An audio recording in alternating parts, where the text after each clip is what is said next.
What's up, everybody? Welcome, welcome, welcome. It's Friday. It's the Nerd Den. Woo! Woo-hoo. How am I coming through? Coming through good? Yeah, you're coming through great, man. All right. Hi, Drew. How are you? Not too bad. Not too bad. Good. Zach, welcome. Hi. It's a Friday. I just got back from a vacation with the family, and I am still recovering, so that is nice. It's amazing. I thought everyone's like, "Oh, you're going on vacation. Like, you're gonna come back refreshed." And I'm like, "Man, I'm traveling with two little kids." Refreshed was Monday, waking up with the kids dropped off at summer camp, and me just doing this all day. It's like staring at the screen, not doing a damn thing. That was my first day of relaxation. I'm sure your wife was thrilled to see you doing that. Yeah, it was great. Yeah, it was nice. Yeah, it was a good week though. We're getting a lot of stuff done. I did a space this week with WAGMI and they mentioned the comic, and we talked a lot about that. Mentioned you guys, so got some promotion in there. I got a lot of good press for lore games. People love lore games, so that's great. Yeah, we're talking about doing other things, doing more. So we'll see how that goes. And yeah, I mean, it's everything is pretty darn cool. So that's good for that. And we're also working on Web3 Comic Con, doing interviews for that. And working on some stuff in the back end, and I'm really excited to talk about that. Maybe we can kind of have a brainstorm session. I don't know. It's a little more lore gamey than nerd denny on my head, but I think that's okay. Doesn't matter. But as I was saying in the green room, Andrew, your office is looking really good, man. It's a little bit less cluttered, but it seems more crowded. It seems like that. Is it just the depth of the camera, or is that shelf a little close to your chair? A lot of stuff that was piled on the floor are now up on the two racks that are behind me. So these racks actually have all the stuff that was on the floor. Oh, shoot. Let me show this to you real quick. One of my regulars came in. Do I need a solo layout? Nope. I'm going to just show you real quick some of the stuff he traded into me. Some of the stuff that you might have fond memories of. But I saw that Soyorama. And Olivia. Oh, so nice. This one's a hardbound. That's classic, man. This one's I used to have that. Yep. This one's another hardbound. No, I never. Ooh, that's cool. I never had that one. Yeah. That's Olivia? Yeah. Oh, yeah, that's awesome. This one is one of. I thought there was a second one. Okay, maybe that. This is a cheesecake art of Olivia, and then another Soyorama book. So cool. And what's so funny is I was flipping through them and I was telling the guy that I had seen a lot of this art when I was in high school because of the trading card sets. Not because of the books, but because of the trading card set, because that's what we all collected was the non-sports trading cards. Yeah. And that was how I was first exposed to Olivier and Soyorama. So it was kind of cool flipping through those, and I showed them to my wife, and she was like really impressed. So she was like, "I've seen some of this before." I said, "Yes, I know, dear." They were well-known artists that did advertising and illustrations for Playboy. Is one of the places that they were famous. So that's where she recognizes them from. That's very cool. Yep. Back when Playboy actually had really good artwork for stuff. Well, my wife, when we first got married, got me a subscription for reference. And my very first published page, I used a layout, what are those things called when you fold them out? Centerfold from a Playboy magazine as my model for the image that I drew that ended up becoming my first published work. And she read the articles. Hey, was that the FemForce? Yeah. I used a Playboy magazine as my reference. Because if you look at it, the character is holding a flag. Just imagine she's lying in bed holding a sheet. Oh, okay. So that's where the image came from. So That's more original than most of the modern artists today, Ben. Well, I was going to say, speaking of artists who use Playboy magazines as reference, Greg Land is actually going to be in town this coming weekend at a convention here in Jacksonville. That's and, cool. Yeah. Him and he's okay. You know, he's a him little heavy on the reference for my taste. But Because he uses a lot of porn faces. yeah, his porn faces are pretty funny. Yeah. It was But porn somebody faces else have was good there. close-ups, huh? And somebody else was going to be there, and I forgot who the second guy was, but I just thought it was funny that Greg Land, he doesn't look anything like what I thought he would look like, you know? What's he look like? Just a nerdy white guy with an older white guy with glasses, and I mean, that's typical, exactly what you think people that do the stuff we do look like, but I just didn't think that would be him for some reason. For some reason, I had an image in my mind, and I always imagine him as like someone who works out a lot. yeah, like Boris or somebody, you know. Yeah. I don't know why. I don't know why. We're Same thinking of thing with- what was his name? Not Bohm. Was it Bohm? Who was the artist that was like kind of buff? Well, there were several of them, but I always imagine like Bart Sears and Andy Smith to be big guys, and I've met both of them, and they're not. Yeah, right. Just because you know anatomy doesn't mean Graham Nolan is. Graham Nolan's buff as hell. Yeah. Oh yeah, Doug Mankey is a pretty big dude. He works out with Yeah. weights. Yeah. I know Bisley did. yeah. Well, I'd always seen pictures of like Boris Vallejo and Julie Bell. Yeah. Yep. And they're both like physical Physical fit. specimens of people, even though Boris is like 20 years older than her. But Boris has gone downhill, but he's a much older man now. yeah, Well, Frazetta used his wife, Yeah. and she was a babe. I mean, I've seen photos Yeah. of her. I mean, she was like, so.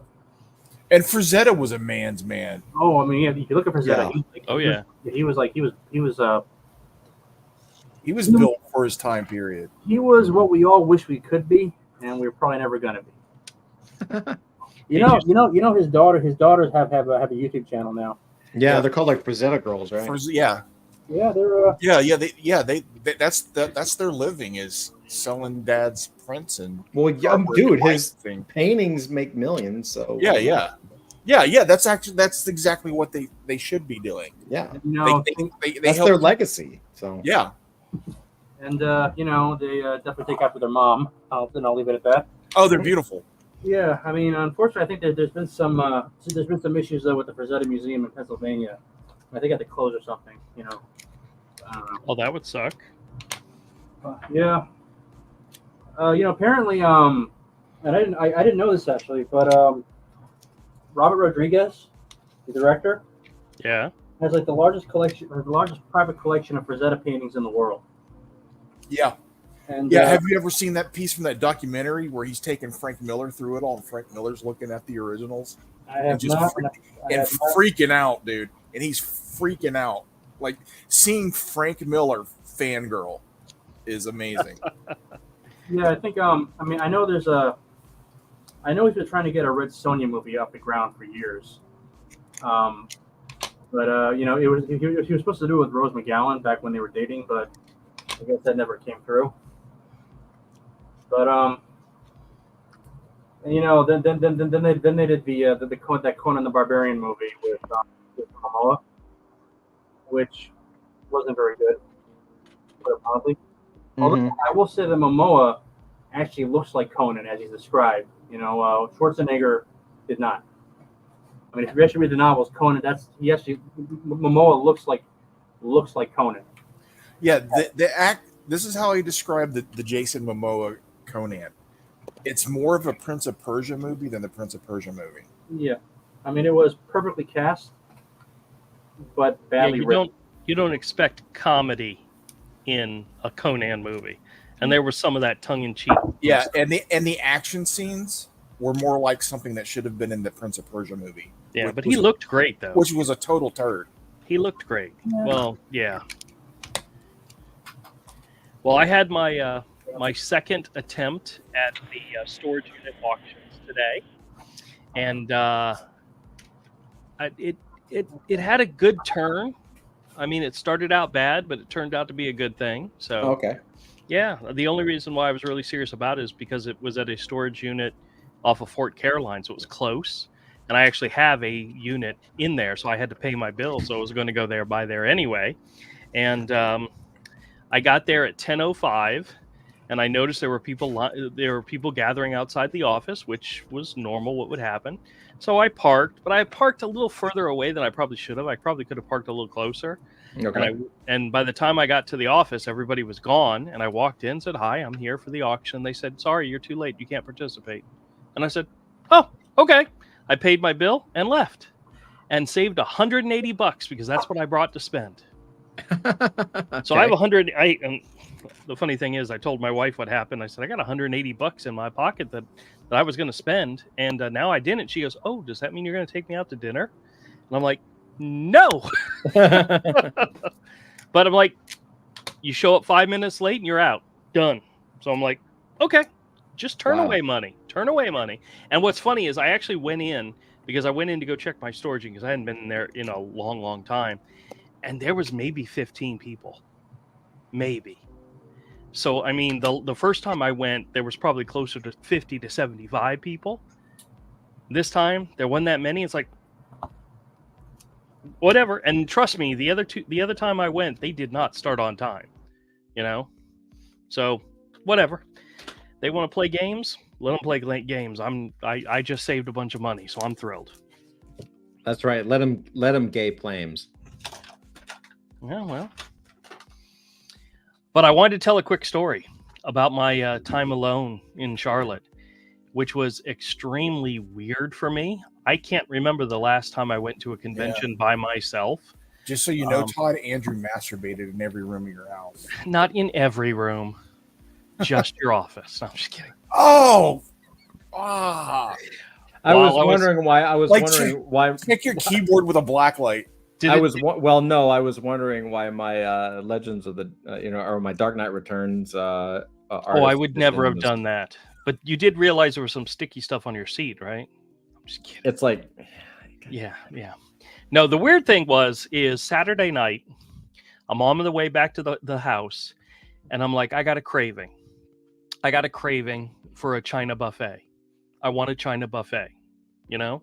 Mm-hmm. So I went and I Googled the closest China buffet to your place, and there was one like 8 miles away called the China Buffet. And I'm like, perfect. So I plotted it in the GPS and went, and it was in a little strip mall, and next to a Food Lion, by the way, which I didn't think they existed anymore, but apparently they do. And I walked in, all the lights were down, the bar was completely closed, and the lady standing at the register said, "Takeout only." And I'm like, I was so thoroughly disappointed because I wanted the buffet, but I wanted Chinese. So I said, screw it, I'm already here. So I placed an order. Then I went over to the Food Lion, picked up something I needed, came back, got my order, and left. And I actually, when I Googled the place, I didn't read any of the comments. The very first comment was about how somebody was a regular there. They liked the food, they liked the people, but it had gone downhill since COVID. And it wasn't worth it anymore. And it was obvious that everybody thought that way. And then what really sucks is on my way into the convention on Sunday, I went the wrong way in order to go to a Walmart. So I went out of my way to go to the Walmart. I passed a Golden Corral, and I'm like, freaking A, that would have been perfect. I just wanted a buffet. Now, the Chinese I got hit the spot. It was good. But I just wanted the variety of a buffet so bad because we don't normally do that anymore. And yeah, it was a little disappointing. And I bet you that night, had Todd been with me and I said, "Hey, let's go to a China buffet," he would have pointed me to a really good one. I probably would have, yeah. Probably would have been 20 miles away. Probably, yeah. But I just went with the closest thing. And did you have fun though by yourself? It was at least a little relaxing. Well, Literally, when I got home Saturday night, I did my live stream, which you were aware of. You saw me on the live stream. Yeah, I popped in. Yeah, I know. It was very weird. It was very weird to be in the car. I think I was in the car, and no, I was in bed. I don't remember why I was in bed or something.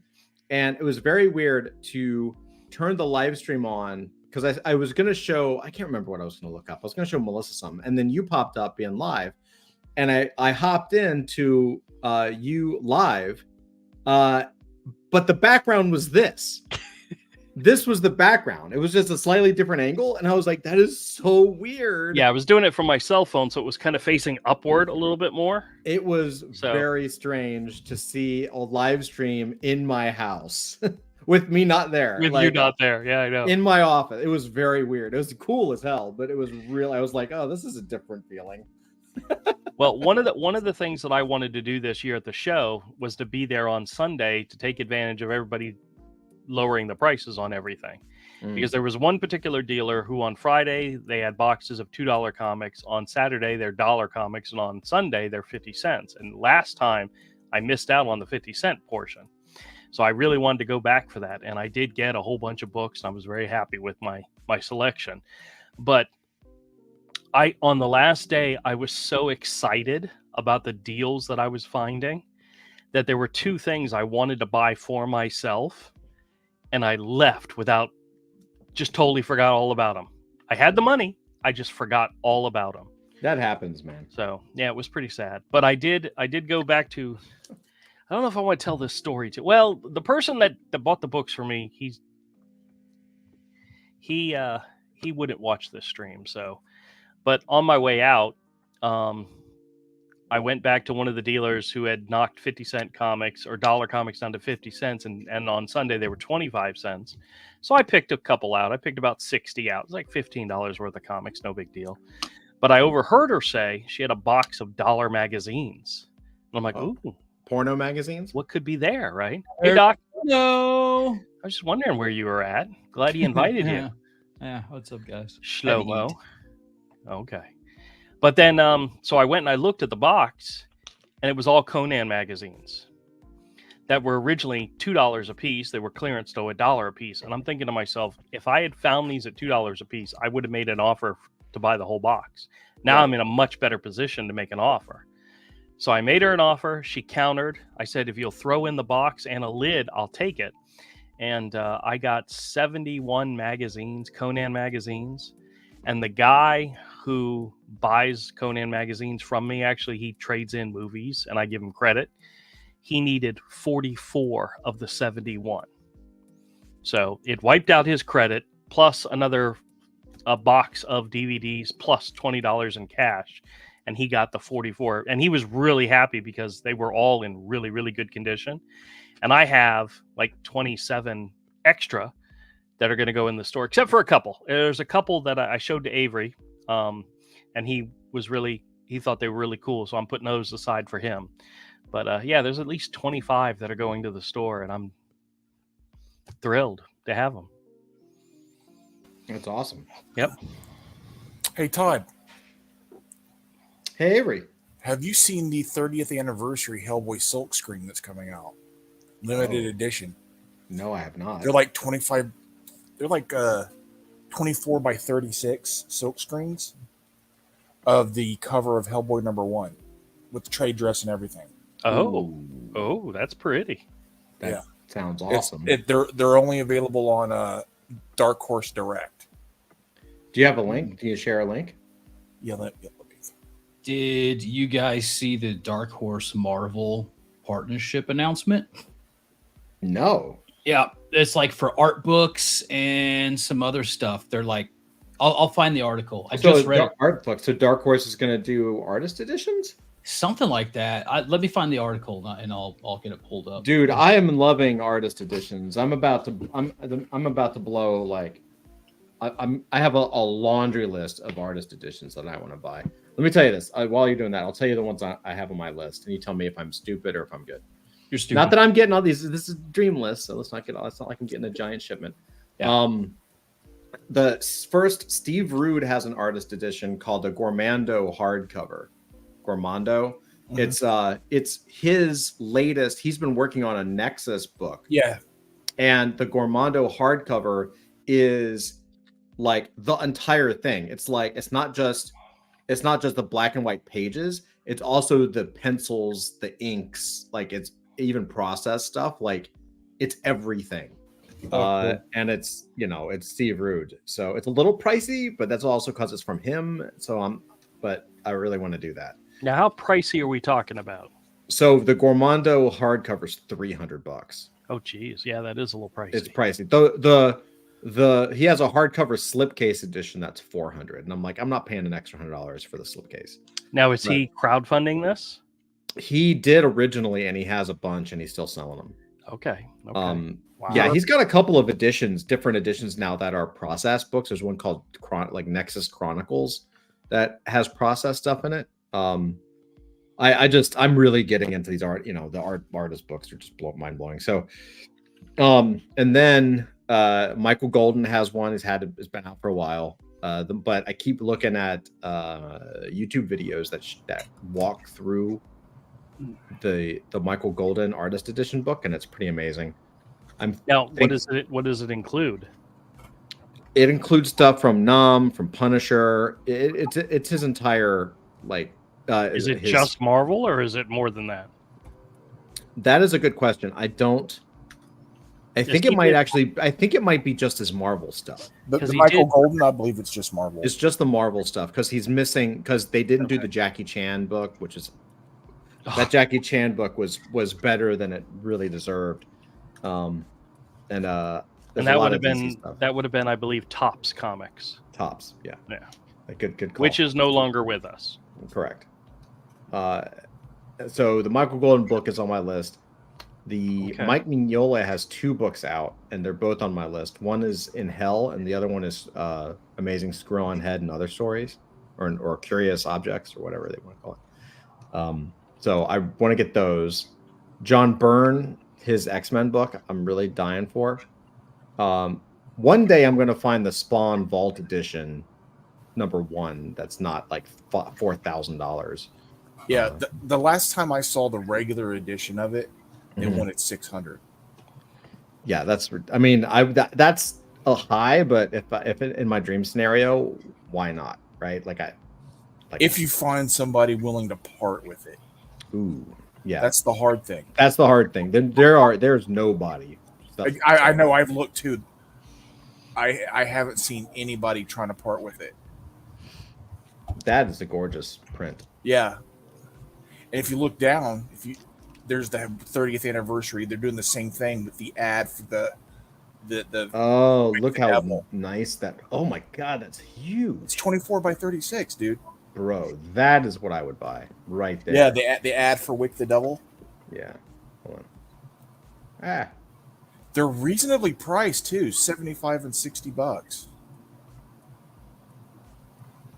I feel like the actual cover is a little harder to sell because I have the comic. But look at this. I can show. I mean, I know that's not a real photo, but that Latera game or whatever. No, well, no. Oh, I'm sorry. It didn't change. Sorry, it didn't change. Sorry. The Wake the Devil ad looks amazing because it's a little bit later. It's that prime Hellboy that we really like. This thing. I can't make it. Oh, can I make it bigger? There we go. That's big. That is something that I may have to purchase. $60. It's not expensive. It's not bad, and you could get Mignola to sign it. Yeah, hang it on the ceiling above your bed. Dude, and that's the kind of thing. I've been wanting to make large scale prints of my covers for that I did for the Void book, and I want to get them printed 24 by 36. And I have top loaders to put them in that are that big. Ooh. Like those hard case top loaders you put trading cards in. I've got 2 of them that are 24 by 36. That's what I would put that in and just put it on the wall in that top loader. And this was the first ad. That was the ad for Wake the Devil. I remember I have it. I have this in print, but Yeah, it was in a bunch of different comics yeah, stuff. that's so good, man. Look how dope that layout is. It looks amazing, and that's an ad. That's just And you know he was like 27 or something when he did this, right? 30 years ago. I'm just gonna put that out there. This dude was like in his 20s. Maybe early 30s. Maybe early 30s. Yeah, early 30s. Just crushing shit. Crazy. They're reasonably priced, man, for silk screens like that.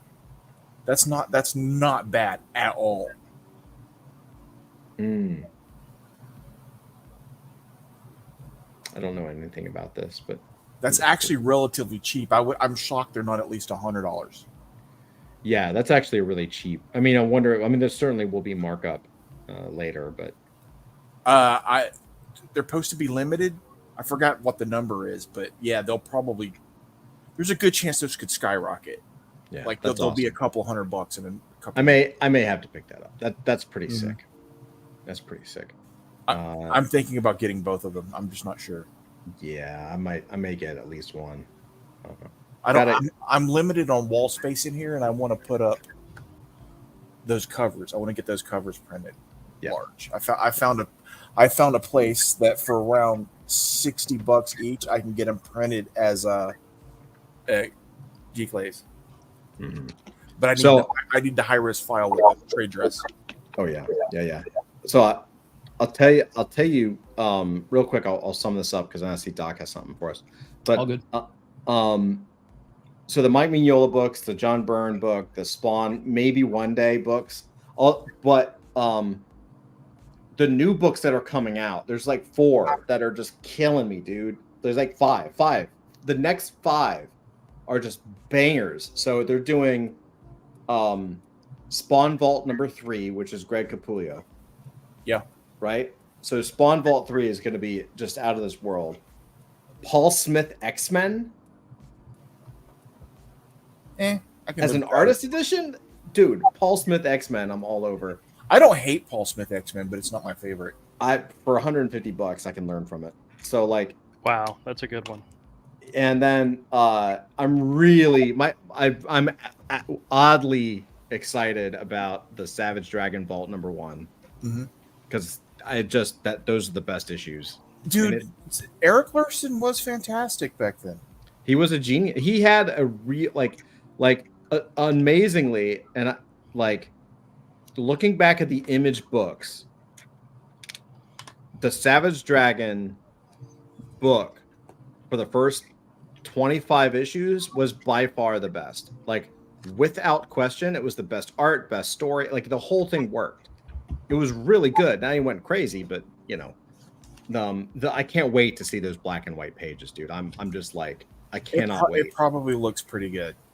I'm sure it's fucking amazing. I'm also the David Mazzucchelli Batman Year One. Yep. Coming out. Yep. And that's gonna be nuts. That's gonna be nuts. And then the Chris Samnee Black Widow, which will probably be the last thing that I buy from Chris Samnee, but I'm okay with it being the Black Widow. Man, I would love to have an Art Adams artist edition that wasn't long shot. Mm-hmm. Anything but long shot. You know what I mean? Yeah, my fear would be that they would do long shot. Probably would. But then the other popular, but it's also the worst art. Like, but the other one that I would like to see, if it was even possible, and I don't know if it is or not, would be a Jason Pearson body bags collection. Oh God, I would love that. Yeah. Mm-hmm. There's a few books I can think of that if they did it, in a heartbeat, I would buy it. An artist edition from Art Adams that would be amazing would be those 3 issues he did of Fantastic Four. Yep. And I would do the New Mutant special, the one where they're in Asgard, that double size, where every that'd be single dude, page. the Adam Hughes Gen 13. Oh, come on. Yeah, that would look amazing. I mean, I have them right over here. I got the photo. That would look amazing as an artist edition. Oh, that's it. That's, hey, that's the next reveal. Okay, check this out. Oh, sorry. All right. Yeah, it's all good. I was just queuing some stuff up. So it's Bullpen Books. First one's going to be John Romita Sr. Art of the Amazing Spider-Man. Bullpen Books. Bullpen Books. Yeah. Yeah, let's go. John Romita Sr. Amazing Art Spider-Man. books. Okay, out so in they're, October. Yeah. What is this? So it's Two just art it books. just says it's gonna be highlighting legacy Marvel talent, typography, and graphic design, and retrospectives celebrating the history of Marvel collectibles. I think that's probably going to be amazing. Yeah. So this one comes out in October, like mid-October, for $60. Yeah, that's going to probably be amazing. Yeah.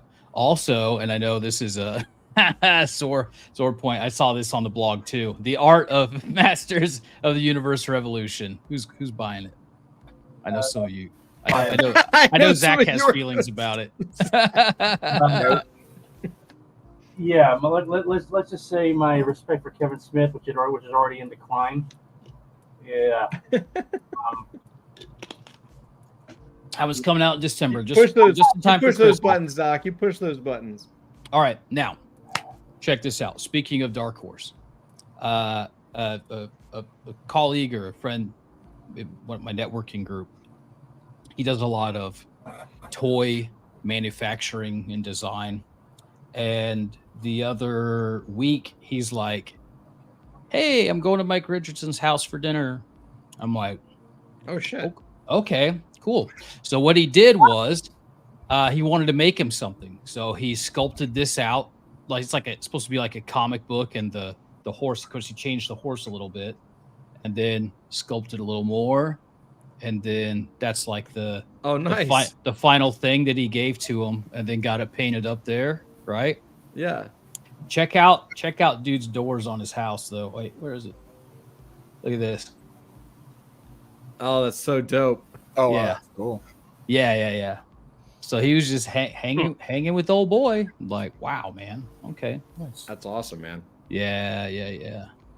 Tell him that I even though I've never met him, I think he's a fine gentleman.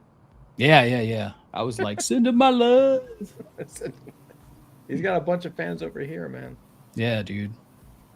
For So real. really, really cool. I was like, That is what really the hell, man? That is really cool. But yeah, I can't remember what he said. He said his house is just absolutely full of just the most amazing memorabilia, clearly. So it was pretty incredible. Yeah, those guys tend to be like the biggest collectors. Like, I'm talking to somebody now. I don't want to completely spoil it, but I'm talking to somebody now for a potential partnership with our stuff, and I'm probably going to interview him for Web3 Comic Con. Mhm. And he owns his original comic art collection is batshit. He owns the. I mean, this might dox him, but it doesn't matter. But We he already own- figured it out. he owns the Todd McFarlane cover. It's the Amazing Spider-Man cover that has Captain America and Spider-Man on it. Oh yeah. Yeah, like that's my all-time favorite fucking cover, dude. Like, it's my all-time. Like, I like that cover more than I like the Wolverine with the claws with Hulk and the reflection. Trying to guess who this might be. No, don't do it, because I won't tell you. I'll tell you later. You know, I wouldn't say it on air. I'm just trying to guess Yeah. in my mind. Yeah, I'll tell you later. It's a but I was just like, oh my god, dude. Go ahead and say it. Nobody's gonna know. Nah. Oh, dude, you're a dick. Kick him for. Let's pretend Dusty's here and kick Andrew. No, Let's he only just kicks kick him me for rude stuff. kick That him was for- rude. It was. I'm sorry. So, do we have comic? I could talk about stuff. I have totally a bunch of stuff to talk about. But I got another quick thing. Can I? go ahead. can I Go. do No, it? All right. have a stage. It is the just to want to show you where we're at with some of this AI video See, AI. this is where I was going, man. Oh, well, this will be a good intro. Yeah, hold on, I hold was on a gonna second. talk Hold on about a second. Wait. Let me make sure that I got the sound. I've been looking at stuff on Twitter, bro. It's insane. Just 1 second here. It is insane. Let me make sure I got the sound going down. It's funny. He's renamed the site, but everybody still calls it Twitter. Yeah, I know, right? Or even typing it out. I'll be like, "What's your Twitter?" Yeah, Right? I won't. I can't say X, dude. I can't type X. It's just, terrible. Yeah. You know. It's a terrible name. The site has gotten better since he took it over, Oh yeah. He'll probably change it back to Twitter. I don't know. But All right. the name is terrible. Yeah, it is. Are you ready? Yeah. You want me to? Yeah, I'm ready now. Post it? Classic meme, right? Classic meme. We all know this one. Let me make sure the volume. Okay.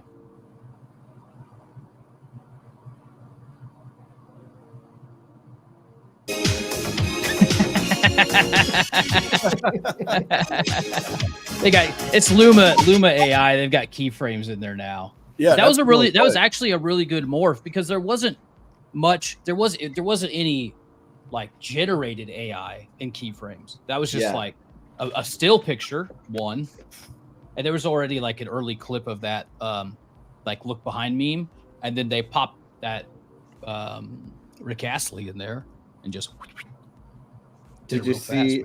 Did you see the vampire transformation or the werewolf transformation? No. It's really good. I don't know if I saved it. Oh, it's probably on this thread. Actually, yeah, it's all on this thread that I'm on right now. I can pop this back up. Yeah, right now everything that I'm saving has to do with like things that we don't want to talk about online. Oh my gosh. You want me to put the thread back up? I got it right here. Yeah, pull it up. Okay. All right. Yeah. Have you guys seen the trailer for Nosferatu? Dude, No. It's great. I want to see it. Yeah, I want to see it. I mean, it's basically Dracula. Yeah, because that's the whole reason. Watch this, Avery. This is keyframes.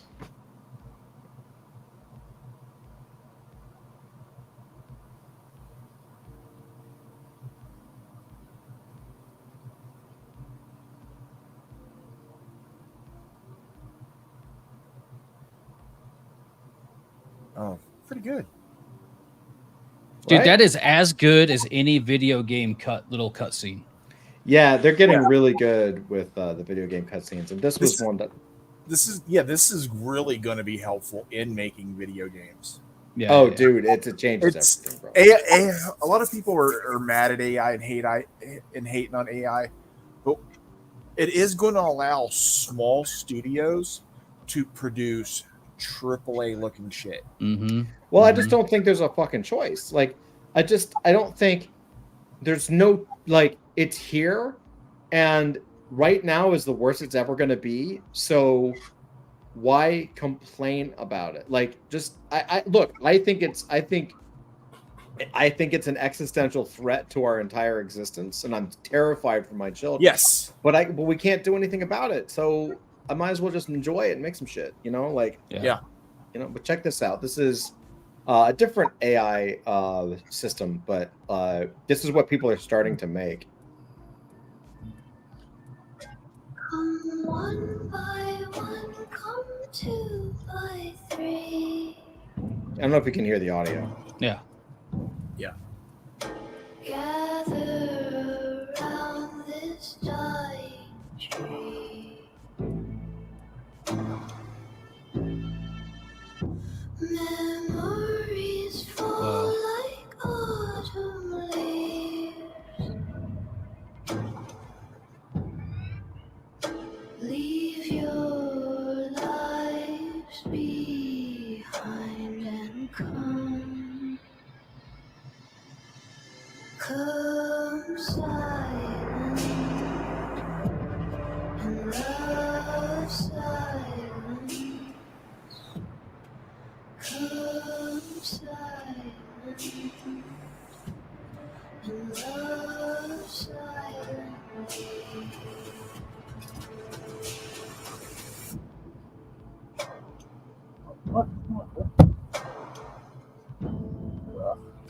It's crazy. Yeah. It's pretty insane, man. Yeah, it's dope, dude. And love silently. Like, this is full-blown music video quality. Yeah. Like, this is just music videos. Yeah.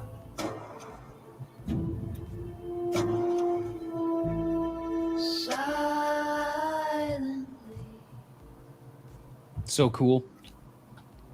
I wonder if that's all just the one tool, or if it's like multi. Yeah, no, this is it is Luma Labs. Oh yeah, okay. Keyframes. Luma Labs. That's All the same Luma one Labs that. keyframe. Yep. Yeah, same one that we were just watching. Yeah. Yeah. Yeah, that's pretty crazy, man. Oh, it says lyrics are my own, created with Udio Music. Yeah. Yeah. They're getting sued though. You think Udio's going to get sued? Yeah, them and Suno. I think that the what is it? The some acronym for whatever group. It's not. I keep wanting to say MPAA, but that's not it. It's the equivalent of that, right? For music, where it's like Motion Picture Association. It's whatever.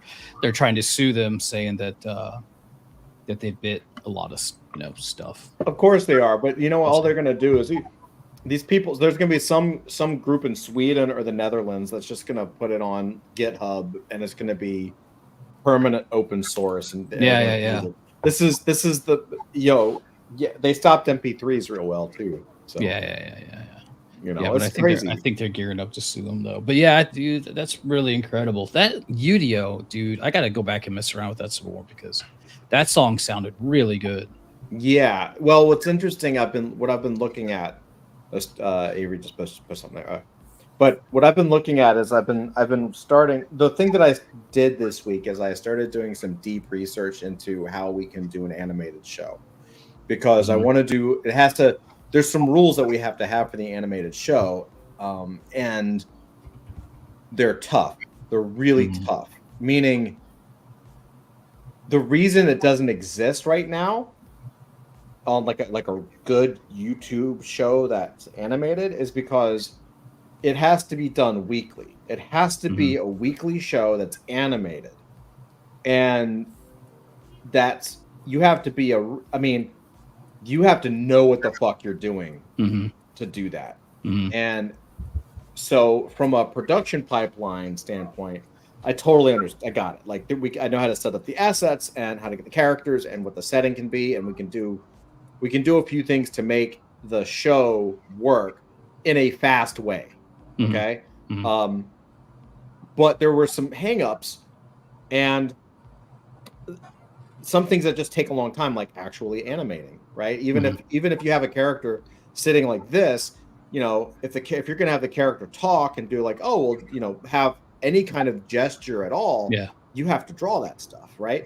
And you can build up a library of movements, right? But that takes time. And so I've just been doing some deep research, and I found a few things that I think mean we can do a weekly show. That's it's cool. Still, it means I can say with confidence that with some experimentation, because we're going to have to go through some tools to see what works for us and what doesn't, of course. But I can say with confidence that with a little bit of elbow grease and work, the thing that will take us the most time is the concept of the show, not the making of the animation, which is an inverse from how it usually is. You know, writing an episode or writing a show or coming up with what you're going to talk about is difficult in itself and takes time. But animating it always takes more time, right? I think I found some things that I could show you guys tonight if you're interested. Some ideas, some little pieces, some tools. I can show you some tools if you're interested. Yeah. But let's check out. Avery's got this illustration here that's fucking killer. Yeah, this is a commission I finished. I still need to ship it to him. Your commission. Oh, nice. Dope. This is the one you're talking about like Yeah. weeks ago, I guess. Yeah. Yeah, Dude, that looks great. I got to upload the color file. I've already uploaded the color file. I just got to send it to him. I wasn't going to contact him again until I had it shipped so I could get him a tracking number and be like, here's your digital files. The original's on the way. Yeah, this was his character for his D&D. Yeah. Dude, that looks great, dude. You got a good That's knack for like awesome. the sword and sorcery thing. I love all the like cross hatching in the back too. Oh, dude, that looks awesome. Let me do a close up of the black and white. What is he planning on doing with it other than just having it? Just having it. I think He's not going to publish it or anything? No, it's his OC. Really? It's his Yeah. character. Needs to be published. That's Well, very cool. we can in the art of Avery Butterworth. Yeah, See, exactly. look at that. That's what I like. God damn. Yeah. That looks insane, bro. See, now you've set the bar for yourself because I expect every single cover to look like this. Cool. I can charge you what I charged him? There you go. Yes. Because I like doubled my rate on this dude. I was just like, I'm up in my rates. Yeah, it looks great, man. Well, he got a good deal. Yeah, I he think got a so, great too. deal. Or no. Yes, he got a good deal because he underpaid for what you gave him. Yeah, that I love that circular pattern hatching on those. Mm-hmm. Mm-hmm. That's some brilliant shit. All right, thank you.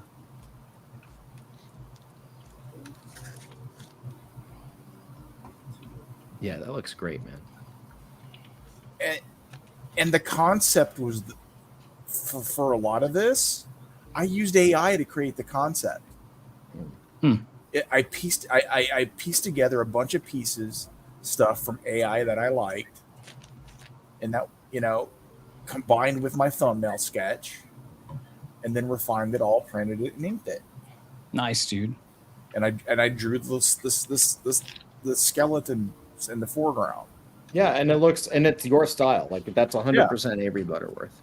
Yeah, That's what I'm saying, man. It's just understanding how to use the tools. You know what I mean? exactly. Like most people, if you're just printing AI and trying to put in a comic book, that's hack work, and it's getting people in trouble because AI isn't there yet. It will be, but it's you're missing out on your style. You know what I mean? Yeah. Like style is a thumbprint. Oh, There's no that's two the same. So That's the low res. but it looks good. You colored it too? Yeah. Nice, dude.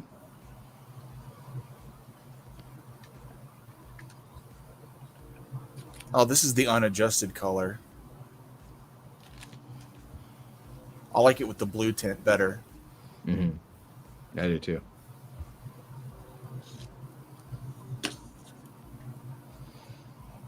Todd, did you see that article about the DC cover artist that they were scrapping all of I his did. covers It really pissed me off, but because he was being accused of using AI? They didn't. I don't think they ever actually. no, he did. He uses AI, but like what they're pissed off about is like I guess the guy has a history of like he's basically doing a like what Land does, Yeah. but with other comic book artists. So he would go through comics and find a face or find a body, and Well, then Greg redraw Land it. did that too. So Yeah, well, he would change. Yeah, and he very same, very much the same. But yeah, he got his whole career's over now. And he did a lot of work. Like, I mean, there wasn't my kind of art, but I don't go towards the photorealistic stuff. But it looked fine. Yep. Like, why? Fuck, I don't know, man. I get it, like I know it's kind of hard when you're like, hey, I drew that and this guy reused it. And that's kind of sucks. But like, you're gonna destroy someone's life over it, and then like he's using AI, so it's originals, and you just don't like it. Fuck off. He didn't do a good enough job of stealing.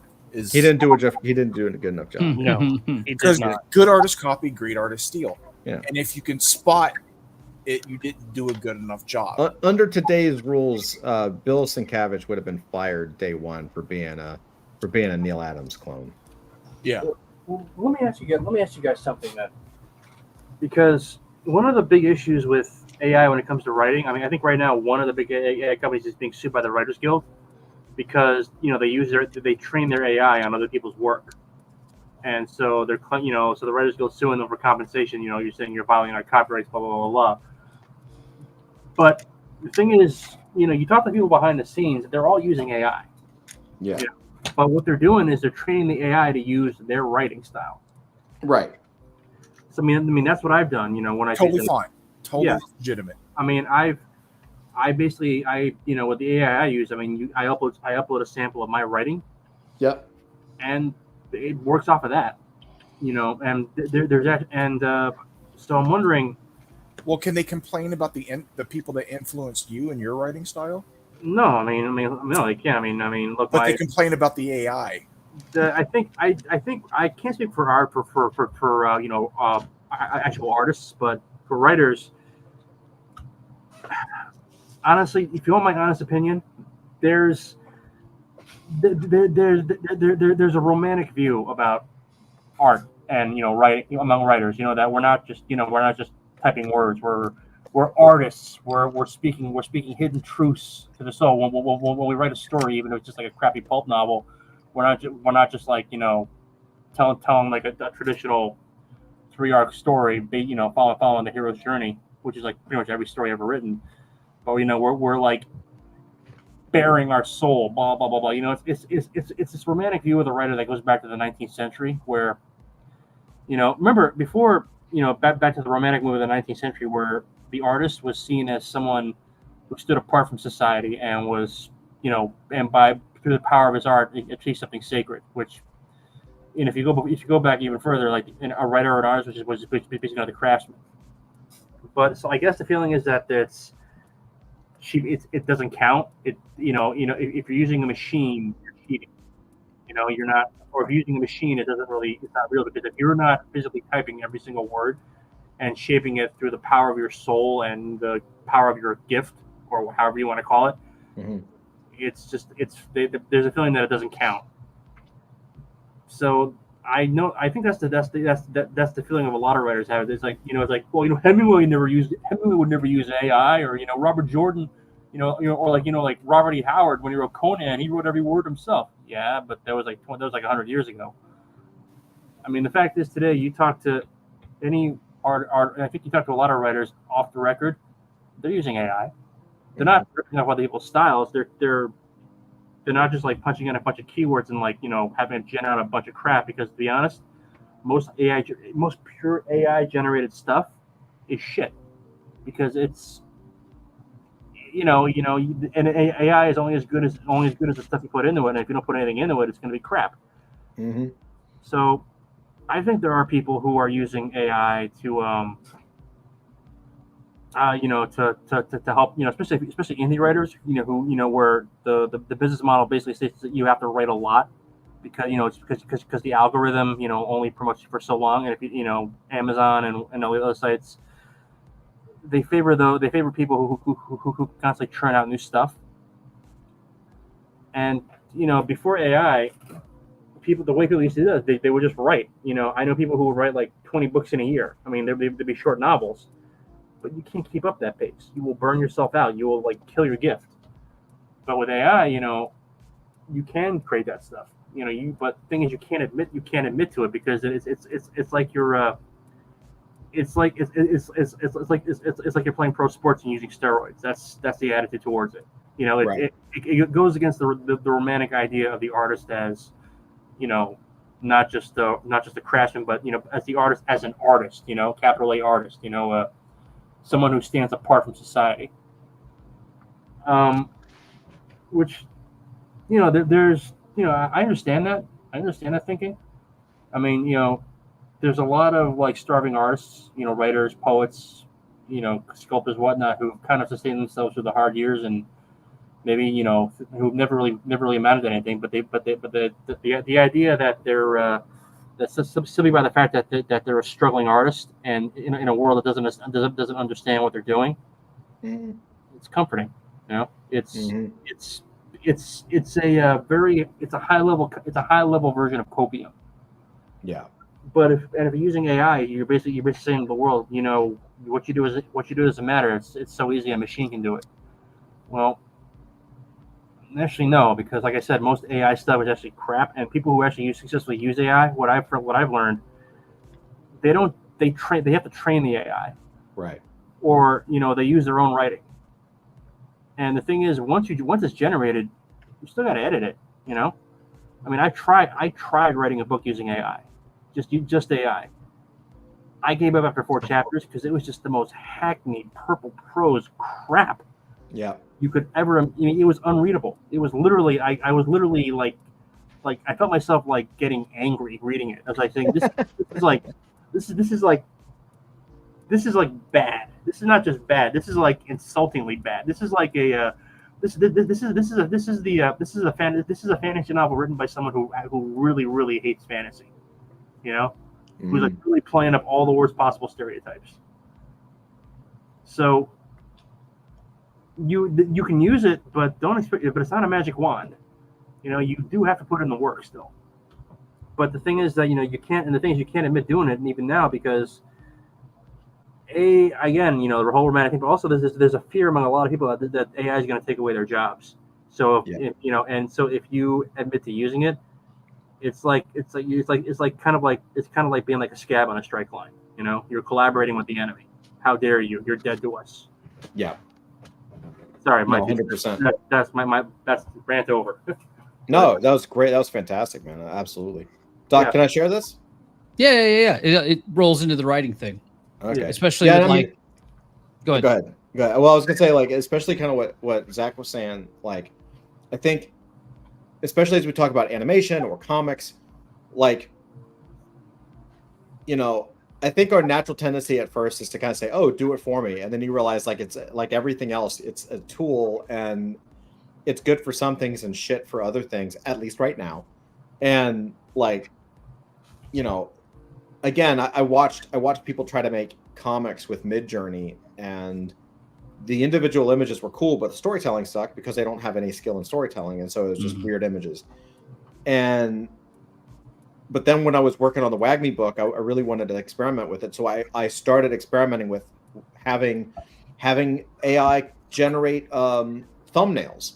I would draw a rough thumbnail, and I would upload it into Midjourney and do a prompt and see what it came out. And what it came out with was a more rendered version of my thumbnail.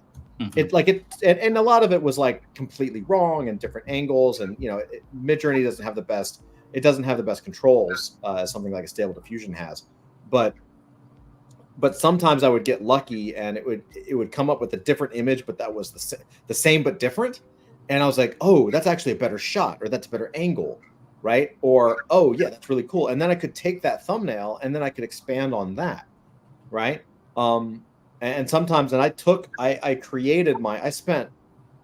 have spent 6 months in Midjourney, not every day, but a pretty long, maybe even longer, like maybe 8 months, experimenting with my own style to figure out, to get Midjourney to generate something that is kind of my style.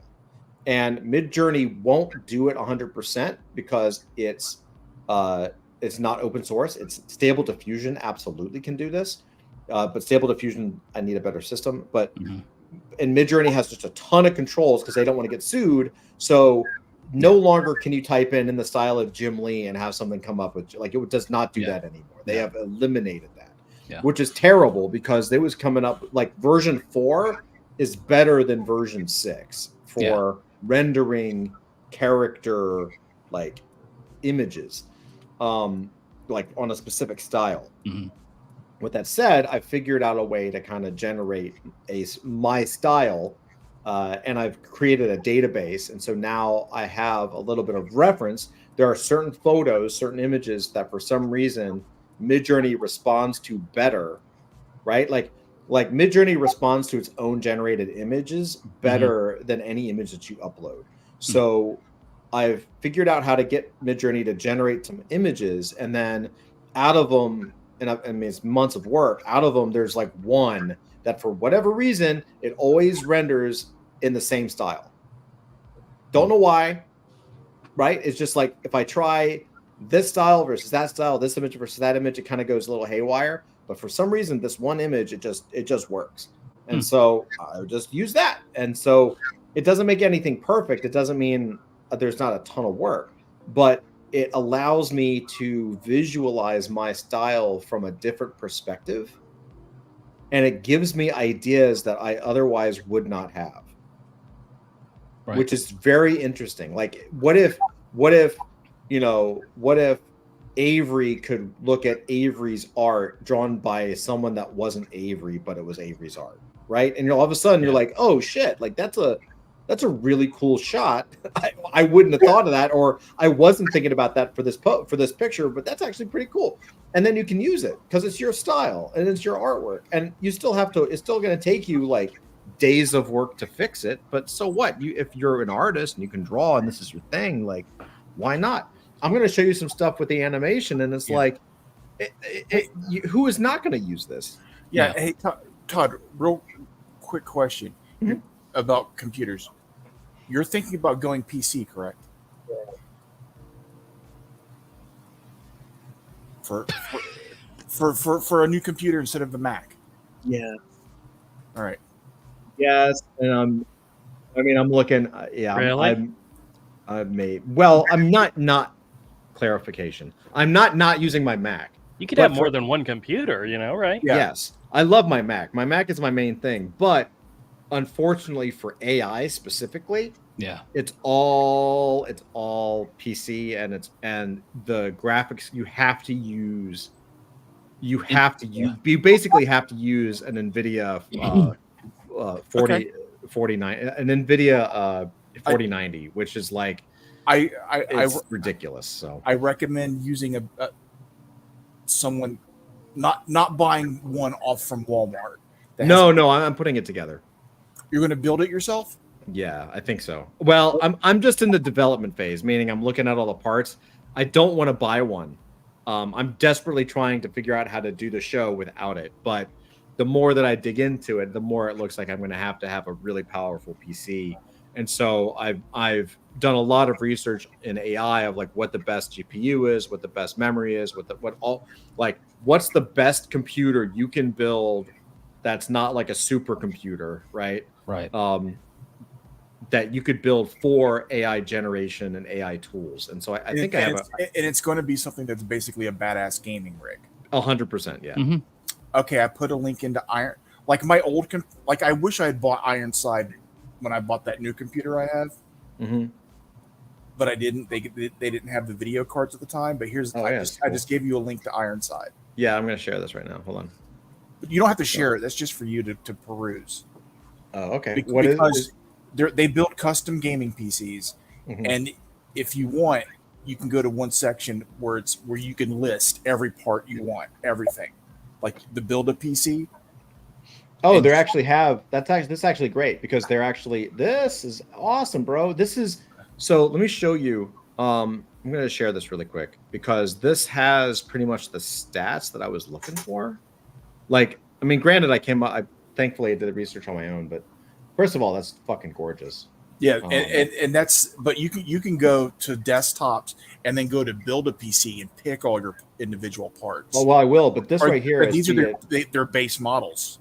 The NVIDIA RTX 4090 is basically what you have to have. And I have a 3080, but the 4090 wasn't around. The 3080 does pretty well with AI as well, actually. I have the 30. And that's the reason I didn't buy from Ironside when I bought this computer, computer, because they didn't have any 3080s in at the time. They were out. Everybody was out. Yeah. Well, that's the other problem that the 4090, because NVIDIA has blown up, which is fascinating. When you look at YouTube videos from like last year, the 4090 was $1,600. I bought my computer 2 years ago. Now, and this $4,000 computer right there is more powerful than my computer, and about $1,000 less. Really? Because video cards were super expensive. Yeah, they were crazy. This is what I'm saying. What I've been looking at to buy these pieces separate, the NVIDIA RTX 4090. This is the NVIDIA. So I don't think that I'm not sure if that chip was around. I went with an AMD chip. Yeah, my chip is good. Like my shit's good, but it's good for 2 years ago, and there's been another generational leap since then. Yeah. And I wish I'd been gone with Ironside, because this computer I stream with that has like a 9040 video card still runs great. It just doesn't have the power anymore. It's only got like 8 gigs of RAM, and which was a lot then. This is cool. But it's an Ironside PC, and it still runs. They build good shit, dude. I speak from experience. If you don't want to build it yourself because you don't believe you have the expertise, you'll save money if you build it yourself. Look at that. The GeForce RTX 4090 here is $900. Yeah. It's an additional $900. It's an Like, additional $900. I've been looking at the one. There's Yeah, you- one that's. You can start with their base computer and up everything in there. Listen, Mhm. Tush. What I'm saying is like I've seen it right now. The 4090 started on sale at like 1,600 or something. I've been looking at it online, and right now they're selling for like $2,500. Yeah. Like they've You gone up got to in know price. which Yeah. manufacturer too, man. Right. Like, it makes a the thing. difference, like which Yeah. like because they all get access to the chipset and the manufacturer their See, own shit. I don't know jack shit about PCs, but I was actually the best one apparently for AI, and I don't see it here. This is fine. The NVIDIA like the GeForce RTX 4090 is what you want. Like that's fine, but there is a I can show it to you. There is a oops, give me 1 second. There is a version of the 4090 from Vipera Mhm. or Viper A or something.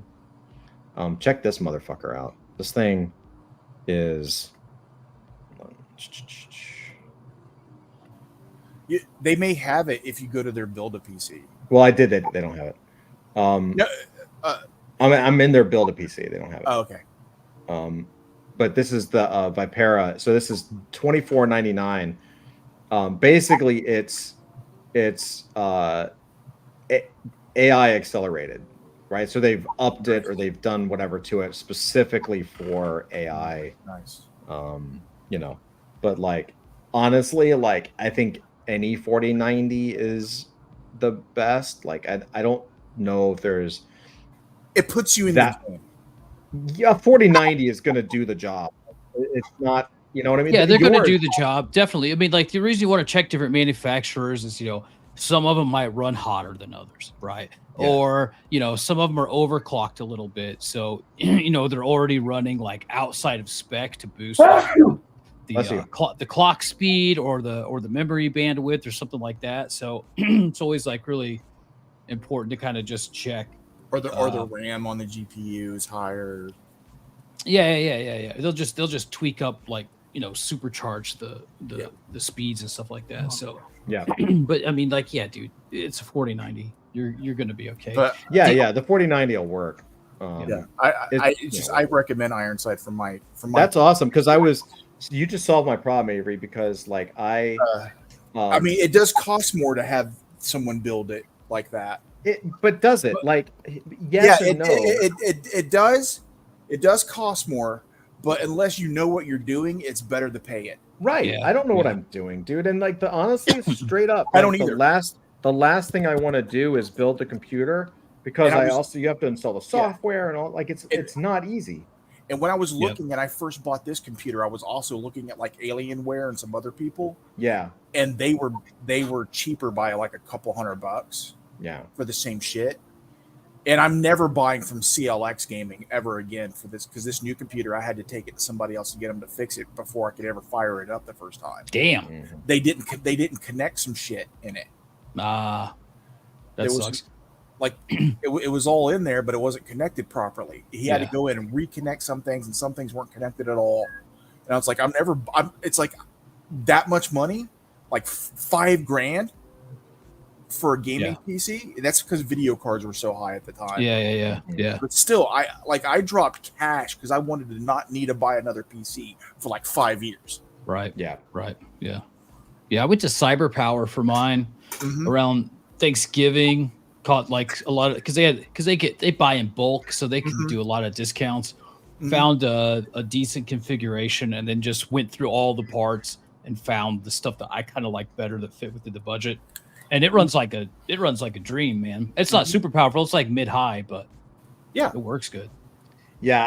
Like I said, I'm not 100% trying to spend that kind of money on a new PC. But I may You don't- have to. You don't get to keep the money anyway. Here's your choice: buy the computer or give it to Uncle Sam. No, I know this is true, and I get a kickback. I mean, I'll get it back in taxes, and Yeah. the longer I hold on to cash, the more You're not going to get to inflation- keep that money anyway. Uncle I know. Sam's taking it if I you know. if you don't spend it on that. Guns I and mean, look, computers. but honestly though, like the difference between a 40, like it's the VRAM. You need the RAM, right? But I mean, like, if you got a card that was under that had like 16 gigs of RAM, that was, you know, $500 cheaper, you can pimp out the rest of your machine so it's like really, really nice.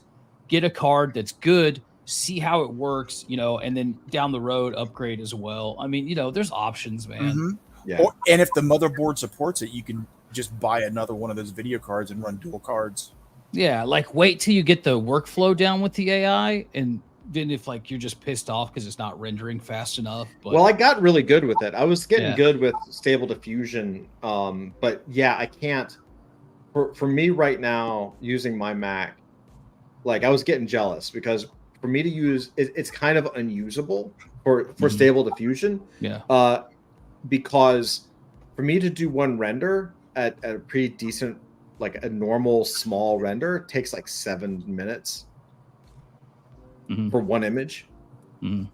which is like me like on a decent PC, it's like 7 seconds.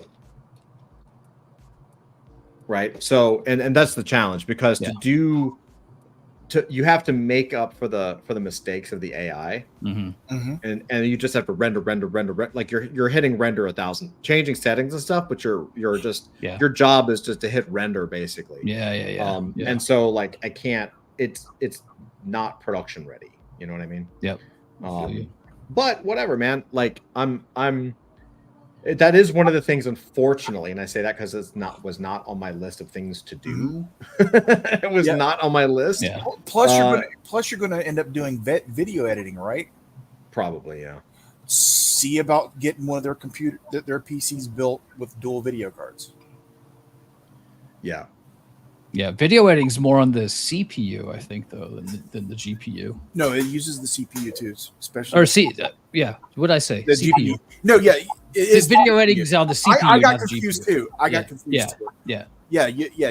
You can get them set up though with dual cards to help Yeah. split up that workload. Yeah. And Yeah. and help run your multiple monitors and hmm Which I need a third one right now. Oh, because you're probably like and get two good monitors with like at least like a 120 refresh rate. or one of those big badass super Oh, wide yeah. motherfuckers, dude. Those are cool. Sorry, I just.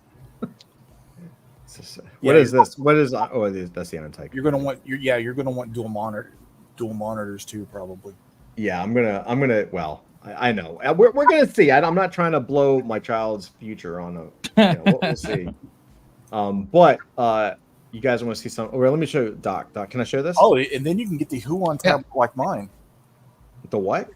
You know that those tablets, the Huon tablets. Oh, I got one. Yeah. Oh, yeah, that's yeah. what I Yeah, used. but I've got the 11x17.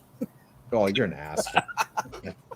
This is kind of like we've moved on from there, but it is just about writing. You know, when I was at that, I told you I went to the thing in Denver and I was hanging out with the rapper dudes, and they were talking about AI and, you know, taking away the spirit and stuff like that of hip hop. But this is this thing called TextFX, and Lupe Fiasco worked with Google to make this.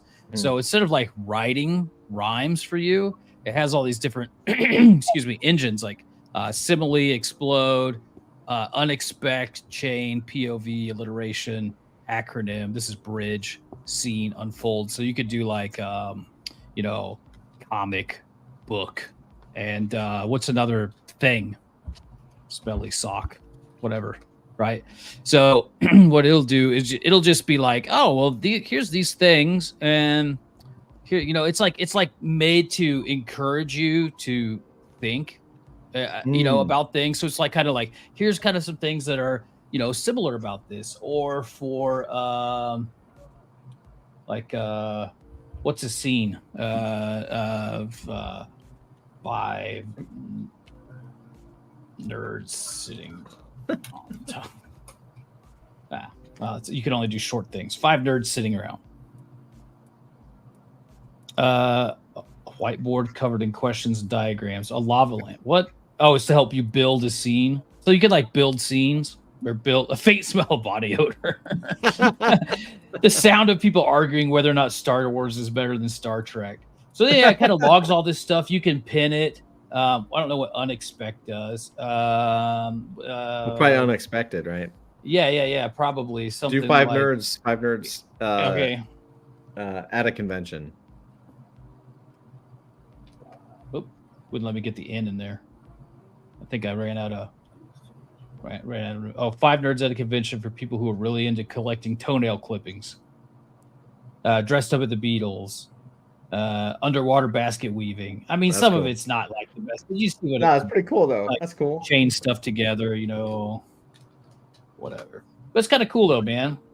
Yeah, I dig that. So it's just like it's just tools to help you build. You know what I mean? That's Yeah, a cool that's use awesome. of stuff. That's wicked, man. Yeah. Yeah, it is. This shit's the future. I mean, there's no denying it. So I'm gonna show you something that's gonna blow your fucking mind. Okay. Blow my mind.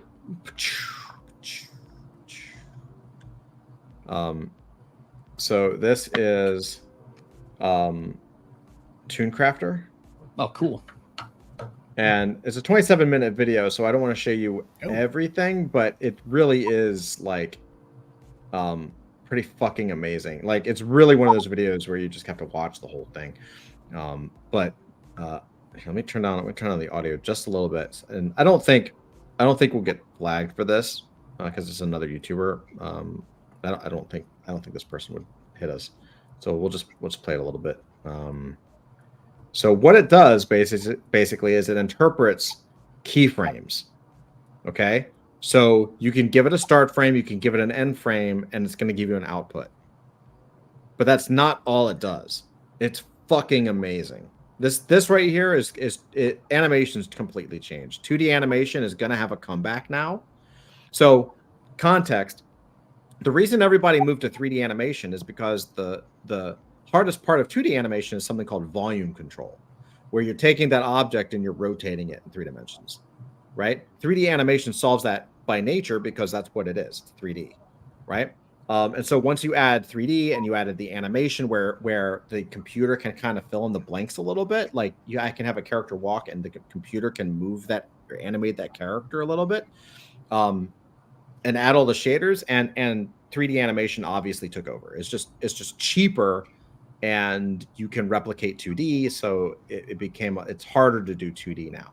With that said, this is gonna bring 2D back in a big fucking way. So I want to show you this real quick. Let me get to just a little start. Okay, check this out. Here's what it can do. You can input one starting frame. So this is one image. This is the start of your video. And then you input an end frame. So this is the end of your video. This will be the last frame in your animation. And then AI will create an animation from it. So this is what AI could generate from this start and this end frame. You can see the hair moves beautifully. The eyes even blink. You can see even the seagulls in the background do look like they are flying or gliding in the sky. This is really good. Here's another example. So again, on the left, we have the starting frame. On the right, we have the end frame. And here's what the AI could generate. Here's yet another example. So here is the start frame, here's the end frame, and then here's the animation that the AI has generated.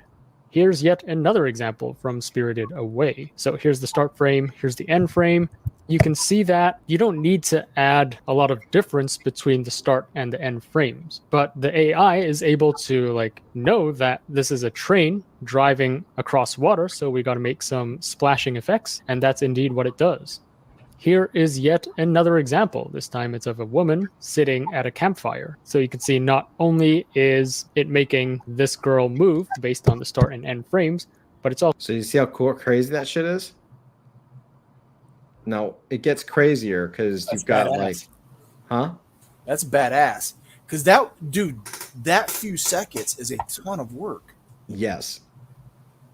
generators. So this is really good and consistent.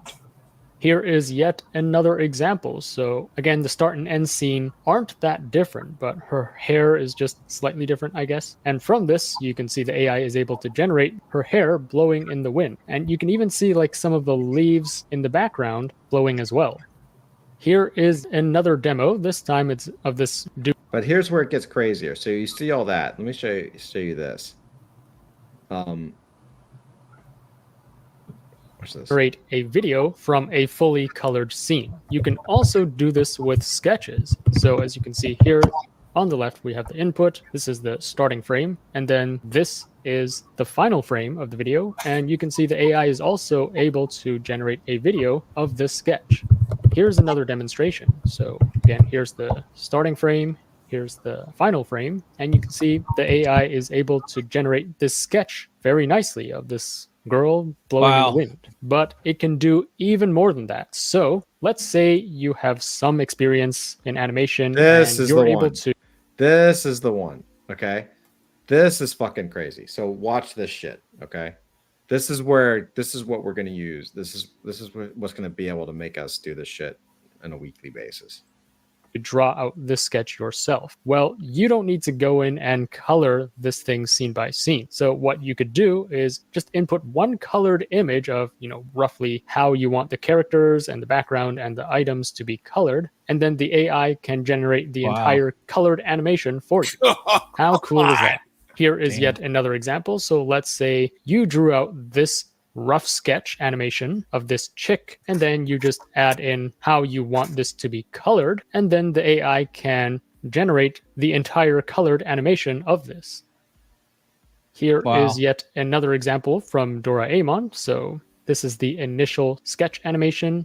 Here is just one frame of it colored, and then AI is able to color the entire animation. Just absolutely insane what this AI can do and how it can transform the animation industry. But there is... And that looks like 2D animation. Yeah. It's amazing how it like holds the style, but even things like when that little bird was like and going through the light bent on the sphere, and when he's holding up the water, it's it's altering the shadow underneath, Totally, which is really, really cool. You want to see like some little things? You want to see some more crazy shit? Yeah. Even more you can do with it. So let's say you have the initial frame and the final frame of your video, but you want to give the outputted AI video more control. You want to feed it some more information of what to do in between these two frames. Well, you can also feed it what is called a sparse sketch guidance. So this is just a rough sketch animation of what you want to happen in between these two frames. And you can see the AI is able to generate this very accurately. Here is yet another example. So here's the start frame, here's the end frame, and then here's an additional sparse sketch animation of how you want the animation to play out. And the AI is able to generate this perfectly. Now, how this differs from the initial method is, as you can see here, you're giving more information about the middle of the video. You want this guy's hand to extend to the left. So if you didn't guide it with the sketch animation and you just fed the AI with these two input frames, it might not generate this guy's arm extending to the left. So this method just gives you more control of how you want to direct the animation. And then here is a really insane example. So I believe this is from Final Fantasy, but you can see here, this is the start frame, this is the end frame. It's a dude putting on his glove. And then here's just the rough sketch animation of how you want this to look like. And then you can see it can generate this leather glove very realistically. I am super impressed by this. So anyways, this tool is called Toon Crafter. Pretty bad Cool, shit, man. right? That's pretty crazy. Pretty bad shit. And so hey, what's up, Stas? Stas says, hey guys, glad to see you. Are you planning to continue work on Adult Fantasy NFT? Yes, we are. We have been grinding so hard. A lot of what we've been doing in the last couple years. So we launched, just for those who are new, they're checking in. We launched the original Adult Fantasy Collection in 2021. And then 2022, we launched like 7 different drops, and it was awesome. We did comics, we did a whole bunch of shit. When the market, Stas, you'll be interested in this, man. We're going to be doing an update video really soon.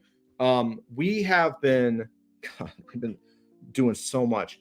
When 2023 happened, and what I mean by 2023 is, the the wave went out, right? Like in 2021, there was this massive wave and everything was amazing. And then slowly the tide goes back out. And by 2023, we were like, well, you know, we could keep dropping stuff, but it's not just about dropping things. We wanted to really do something of value and set the stage for us to be here for the long term. And so what we did is we did the hard work of going out and embedding ourselves inside of the Web3 space. So all of 2023 and really up until now in 2024, we have been embedding ourselves in Web3. So we launched something called Web3 Comic-Con. In fact, you're giving me, Stas, you're giving me an opportunity to share something. So I appreciate you. We are doing this, which is Web3 Comic-Con. We did it last year for the first time. We're going to do it again. We are the Adult Fantasy hosts and created the premier and largest online only Web3 pop culture conference. So this is all about Web3 pop culture. You can see some of the people. This is 2024 featured guests. We've got WAGMI Games coming. A lot of people from the ordinal space and Bitcoin this year. And then you can see last year we just had everybody: Bear Snake, Zeneca, Josh Ong, DC NFT. They're coming back this year. Tony Murgavero from Rad TV. We're just having a ton of guests. So we've been binding all of the talent in Web3, and this is our network. These are people who know all about adult fantasy. They've helped us promote. They will continue to help us promote, and we want to help promote them because they're our friends. So we've been working on that pretty darn hard, man. And then we also have, I think I can share this. Give me 1 second. I'll share this with you too. So what we've also been doing, man, is we have a partnership going on right now with WAGMI Games. And this is a legit partnership. So there's some things I can't completely share, but let me see if I can get to my profile if I have some of these images up. I don't even know if I have some of these. I'm gonna scroll through my feed and see if I can find a bunch of stuff, and that's always a bad thing to do because I post a bunch of shit. Let's see. Let me see if I can find stuff. Oh yeah, here we go. Hold on 1 second. So, Stas, I don't know if you can tell me if you can see this.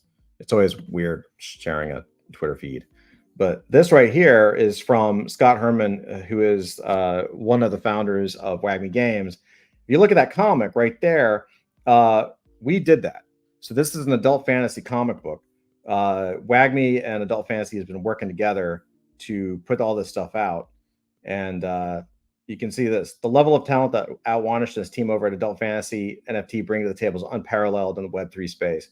We can't wait for you to read the upcoming comic and see for yourselves. And they're also going to be doing a lot of other things with us. So they're very, very happy. We've been pushing a lot of stuff. This is the part where I scroll through my feed to see if I can find some of the artwork. Oh yeah, here's some of the artwork. So this is drawn by me and Avery Butterworth. So like we did like all these sneak peek panels, right? Now we haven't been pushing this in Adult Fantasy. We haven't pushed this inside of the Discord. And that might be my fault because I was like, I don't know, it's Adult Fantasy, but it's not pure Adult Fantasy. So let me know if you think I should be putting this stuff in Adult Fantasy, the Discord. Of course you should. Yeah. Fair enough. I will tell Dusty because he was like, "No, man, it's not Adult Fantasy. We should keep it separate." And I was like, "I don't know, man." But No, yeah. it's still the Adult Fantasy. It's a partnership with them. It's totally a partnership with them. Yeah. So let me see if I can find one more. Yeah, like check this out. That's pretty cool. So does that make sense, Stas? So we're doing a ton. We're partnering. What we've been doing, we've partnered with so many people, and we've been promoting so many people and helping so many people that we now have a really good network for our future launches. And now that we've set that up through things like Web3 Comic-Con and some other ventures that we have going on, now what we're doing is continuing to work on those partnerships that benefit everyone in Adult Fantasy, because it just legitimizes the team, it legitimizes the project. Like what this is, I want to clarify it and kind of make sure that this is understandable.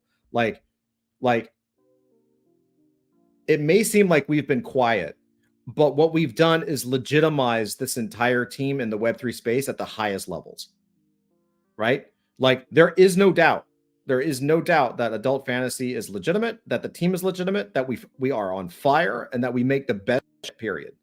Doc, you're in Web3 pretty deep. Is that a fair? Of course, man. Yeah, absolutely. And I'm not trying to brag. I'm just saying this is the work we've been. You should be bragging, dude. No, you should be bragging. Look, I'm going to tell you from a slightly outside perspective for anyone out there that's listening. This is one of the hardest, most genuine operating teams that I know. Todd is not only is a great artist, but he's a great entrepreneur as well. And these guys have capitalized on the downtime that occurred in this last year, and they've been out there knocking on doors, and people are answering. And I mean, and it's working. And Adult Fantasy is about to blow the F up. I'm going to tell you that right now. It's the truth. Yeah, man. It's the truth. One of the number one problem that I see in the space in Web3 is that because the space is so hard and so new, everybody is focused on making their thing and putting their thing out. The problem is that the market is so new that when the tide goes away, no one knows what to do but to make more stuff, right? But then you're just going to burn through cash. What they're forgetting is that it's the network. They're putting so much energy into making the thing that they forget to connect with the entire network, so that you can reach out to people outside of your own universe, outside of your own bubble, right? Mm-hmm. Like it might look like because we've been focused on all this other stuff, our Discord, we post 1 or 2 things a day right now. It's a little slow, but dudes, when we launch and when we do things, we have 75 partners. 75. And if only a fraction of them, if 10%, if 7 to 10 of those communities help us promote, we're reaching hundreds of thousands of people. Does that make sense? And that is why we did something like Web3 Comic-Con, because we realized the strength of it for us, and we wanted to build it for everyone in our network. So it works that way for us. It also works that way for WAGMI Games, who's friends of ours. It also works for Block of Horror, who's friends of ours. It also works for Crucifor and Hail Draconis, who is a friend of ours. Hail Draconis. Sorry. 100%, right? They're freaking great. I mean, I could, go on, and Myth Division. We could go on and on and on. So we've created this network for all of us to benefit, right? And it's the most difficult part, and we talk about this internally all the time. The most difficult part up to now has been the right thing to do for the longevity and continued growth of Adult Fantasy is to not put out work. That's the hardest thing to do and recognize and understand, because everyone here is a product person.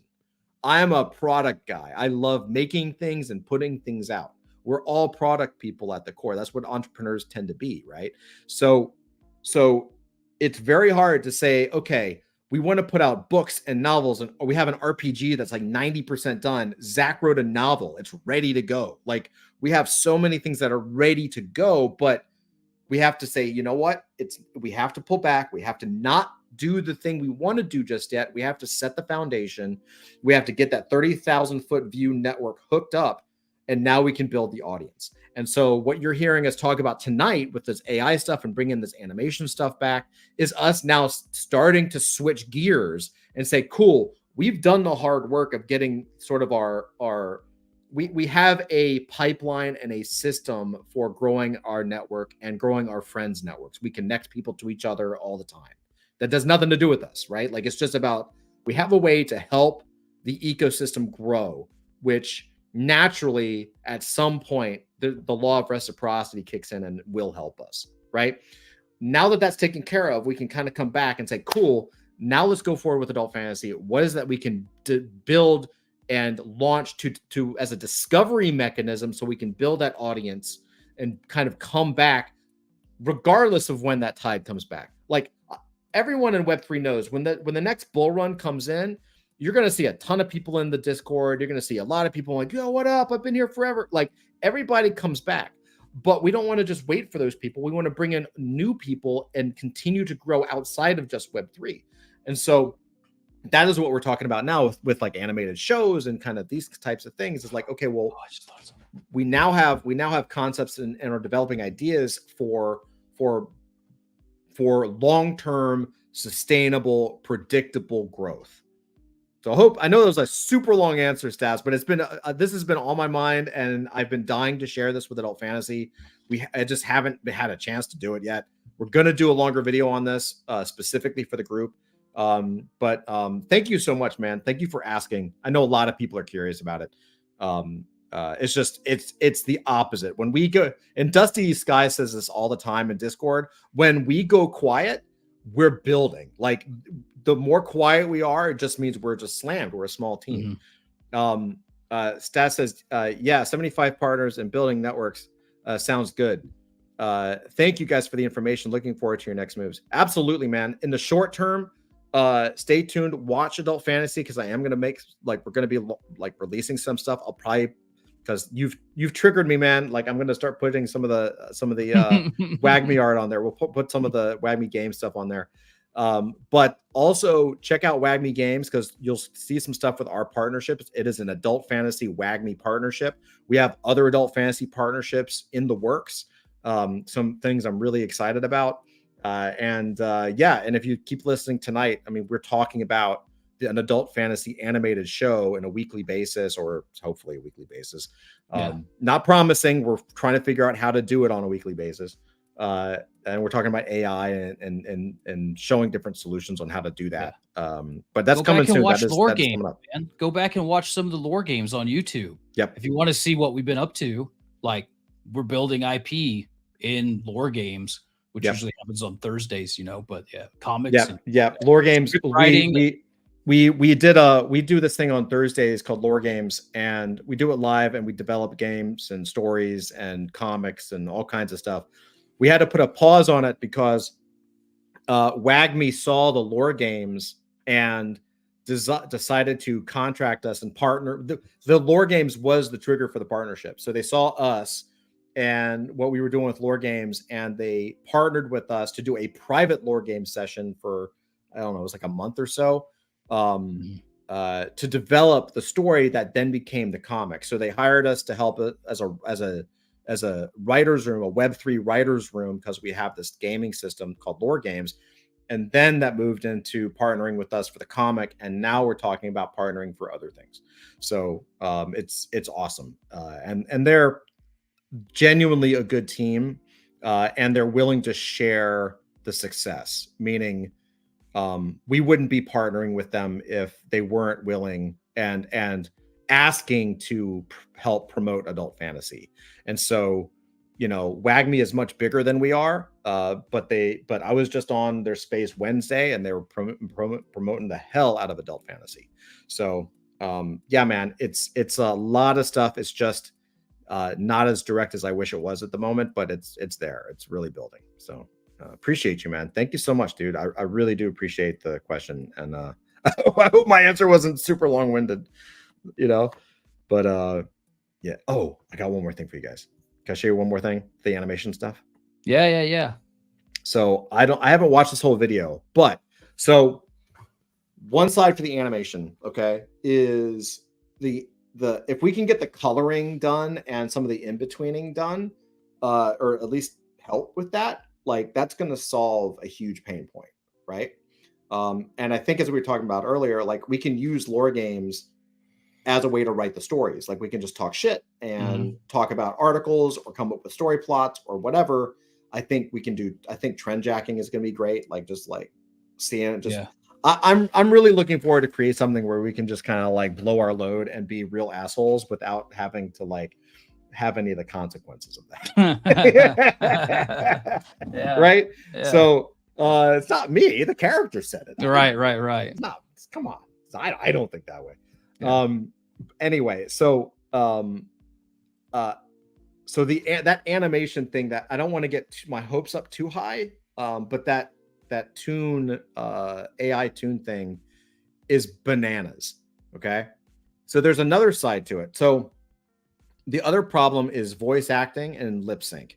I'm not going to show it to you, but my a friend of mine developed a tool, an AI. I don't even know technically if it's AI, but it's a tool that will take your voice, take an audio track, and generate the lip sync. So you don't have to time it. You don't have to do the animation for it. Lip sync is always the most costly in terms of time because you have to sit there and manually shift the mouths, right? It's a lot of labor. I've done it a million times. It's a lot of work. But his does it automatically. So the lip sync is done. We can, I feel confident that that works. The voice acting, however, has been is the next challenge because there's a couple of challenges with the voice acting. The first is hiring talent is kind of expensive. Okay. Not that we won't hire talent, but the problem that I have or the challenge with hiring talent traditionally is one, you have to pay a lot for it. And two, these contracts can be problematic if you're a small company like us, small outfit, because what happens if the voiceover actor quits or leaves or doesn't want to work with you anymore? There's an AI that can do this. Yes. I watch a guy on YouTube that does a bit where he's all the parts except for when there's a Padme, where it's Obi-Wan watching Star Wars stuff with Qui-Gon. Yep, I've seen that. It's hysterical. It's great. It actually is really good. So there's a few different tools out there. I've been looking for one that would suit a true animation where we can make a voice and train an AI model on a voice. And then in real time, this is what's bananas. In real time, it can change into the voice. No way. Real time? Real time. Real time. So people are already there. I mean, these are cutting edge shit, man. Like we're talking like weeks and months old. Like, this is streamers are starting to use this to have an anime voice while they do their streams, right? So let's you wanna yeah, I'm interested because the voice acting thing's tough because I think that there is like if you're just trying to like straight like train a voice and then type it in or whatever, I don't see that as being useful because I think part of voice acting is, well, one, it's being able to be directed, right? Yeah. It's because I didn't do voice acting. I did voiceovers when I was a kid, right? Younger. And so it's like being able to be directed. But I think with animation, there's a crucial element of being able to ad lib stuff sometimes and, kind of work on lines and see what works and see what doesn't as well. Yes. But you can't do that with like a 11 Labs sort of thing. So yeah, I'm really curious to see this. Yep. Let me I gotta go into my history real quick. Sorry. Give me 1 second. I thought I have a video, but what's that? I said cue the elevator music. Yeah, I know.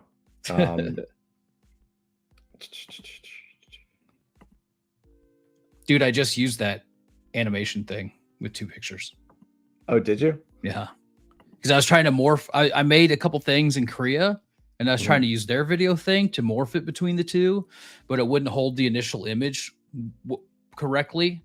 It wouldn't just keep like the initial as the initial. It was a picture of me, right? Like morphing my face into something. And it would like the output would make me look like an Asian guy for some reason, whatever. But I just tried it in this real fast and it worked. I'll show you in a few. Yeah. This is, I mean, it worked pretty well just for like whatever. 1 second here. I've been looking at a lot of them and unfortunately I now have to go into my history. This is it, I believe. Because there's a bunch and I've been looking at this. All right, so let me cue this up.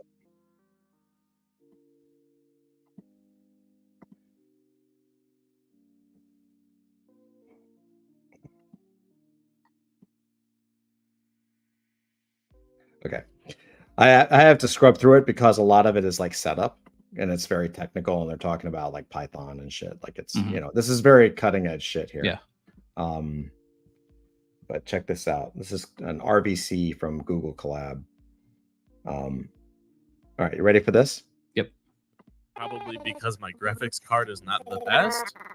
So if I try putting this back maybe to I think it was 0.52 was the default, and hit start audio conversion. And as you can hear, the voice sounds much better. Much better. So depending on your graphics card So depending strength, on your you graphics might card need to strength, have this you might lower need or to have higher. this lower or higher. So all things considered, the performance settings on default for me tends to work pretty good. So you'll just have to see if this works for you, or if not, you can edit it. And to demonstrate the pitch settings, it's on 12 right now, which tends to sound pretty good. But if I were to lower it back to 2, which is the default setting, you can see it sounds really weird. So when you want to stop the audio conversion, just hit the stop audio conversion button. And then you'll see ending VC, and you're good to go. It is done. So that was Gura, but let's go ahead and try Markiplier. And then because it's a deeper voice from mine, I'm going to set it maybe to -3 to start, because his voice isn't that much deeper than mine. So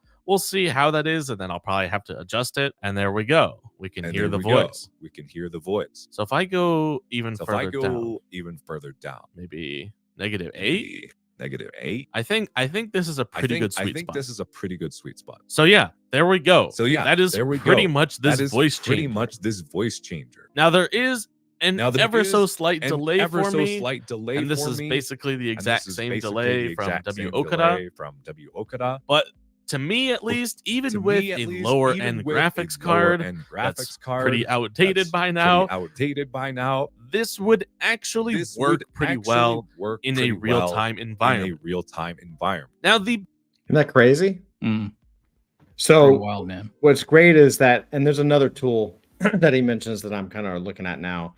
I think it's this one. So wait, This is- so they're starting with a trained voice model, and then you can running train it your through own that. voice model. Right. Yeah, Most yeah. people are just using like anime characters or Mhm, Joe Biden or Yeah. Markiplier. But if you like, had a character known- and you're like, "Rah, rah, rah, rah," and Correct. then something, and then you if could we just like, if we were to, my idea is that we can go back through time and find some classic voices, right? And yeah, clean them up, modify them a little bit so that they're original, because I don't want to Mhm. steal anyone's voice. Yeah. Just play with pitch and octave to change the voice Mhm. to match whatever the character is, right? Mhm. Then you have the voice of the character, and we can talk in real time, Mhm. Mhm. right? Because then that is how you do voiceover. You're talking, you do Yeah, the voice. You just do the voice. So Right. we can do that in kind of a real time way. I want to hear this one. I have not watched this video It's yet, fantastic. so I don't know. Let's try to play around with this. I don't know. Like I said, I don't know Or this video yet. if you downloaded a pre Um, model types, in my case, I'll be using overlap here to So this the is- a highest lot of it is option. set If up. there's a it'll automatically adjust our voice, man. You should hear the output. In a few seconds, this one's a bit whispery, isn't it? This one, and you can hear what I sound like now. We can change from male to female, and once again, this sounds a bit different. You can adjust the tune here to pitch it up, for example, so maybe 2 semitones. Or down 2. For some reason, that's all that we get. Although for other models, such as RVC models instead of Beatrice and things like that, We should have much finer control so we can crank it all the way up or all the way down. If things are a bit quiet, adjust your gain here and index. I'm not actually too sure what it does, if anything. Anyways, everything's working as you would hope, and we can use this in Discord, etc. And just a quick note, most of these sound very weird because they're not made for English. But let's get some more interesting voices in here. There's a few ways of doing this. Obviously, you can train your own. let's get Select a model and an index file, or whatever is required for all of these different Sorry, I'll go supported down. types. As Markiplier, for example, There you go. The server using the start button here. and Now you can hear exactly what I sound like as Markiplier, for example. You can extract pitch using different models here, such as maybe Grape Harvest, Dio, etc. All of them have different speeds and quantities, and you can even increase the quality of how you sound by adjusting these options here for echo cancellation and different noise suppressions to clean up your background audio of wind, etc. that can be considered voice, adjusting the tune to more accurately represent who you want to be or whatever you're trying to. Now I think the other one actually sounded better. I do too. That one had a lot more artifact to it. Yeah. But I mean, again, this is the worst it's ever going to be. So even if we had some beta audio voiceover software and it had some artifacts for the first dozen or so episodes, who cares? Yeah. So I mean, like, thinking about this, very interesting. Like, I would love to voice a character, right? I think voiceover is a really cool art. But I don't have a recording set up here.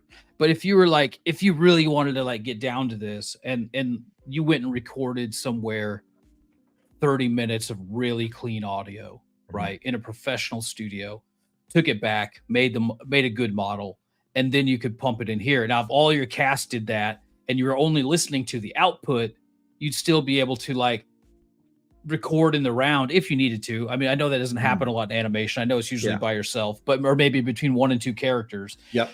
But you could only listen to the output and deal with the latency because you'd still be interacting with each other in real time. Like, I could just see like a workflow is what I'm saying, like how this could like really, really work. And then I could do a good voiceover with a like really clean trained model and be able to affect it like that. So if I've got like tonight, I'm like raspy, but I could still deliver lines, and because I've been using like this great model, like that's awesome. And what's even better is it solves, again, as we were talking with Staz earlier, like I'm very concerned about longevity, right? And we have tools now where if you have the established voice of the character, then certainly if you voice a character, okay, and then one day you're just like, fucking, I can't do it anymore. This is just like, or whatever.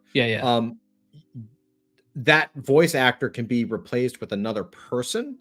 And certainly they would have their own personality and their own humor and their own tone, but the voice stays the same. Like if a piano fell on me while I was walking down the street. Right.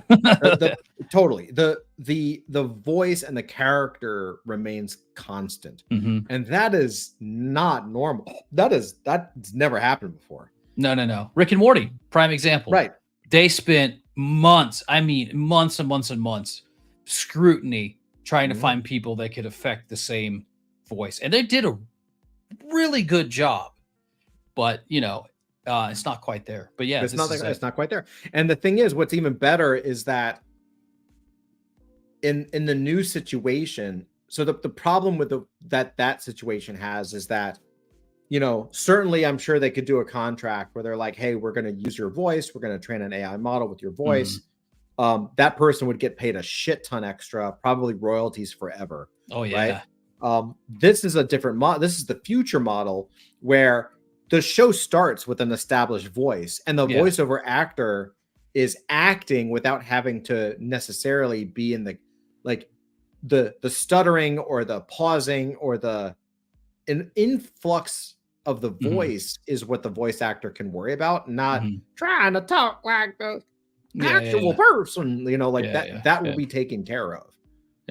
Right. So you can still do a voiceover job, and the AI can kind of take it over. And so I think it's really cool. It's pretty badass, man. It's pretty killer. So I'm really excited about this. Now, again, as you can see, like, these are not like hardcore amazing interfaces. Like this is literally a free thing on GitHub, from some scientists, right? Like this is, and I think it's in Japanese or Chinese, and maybe this one isn't, but I know the animation one is, right? So like it's it's very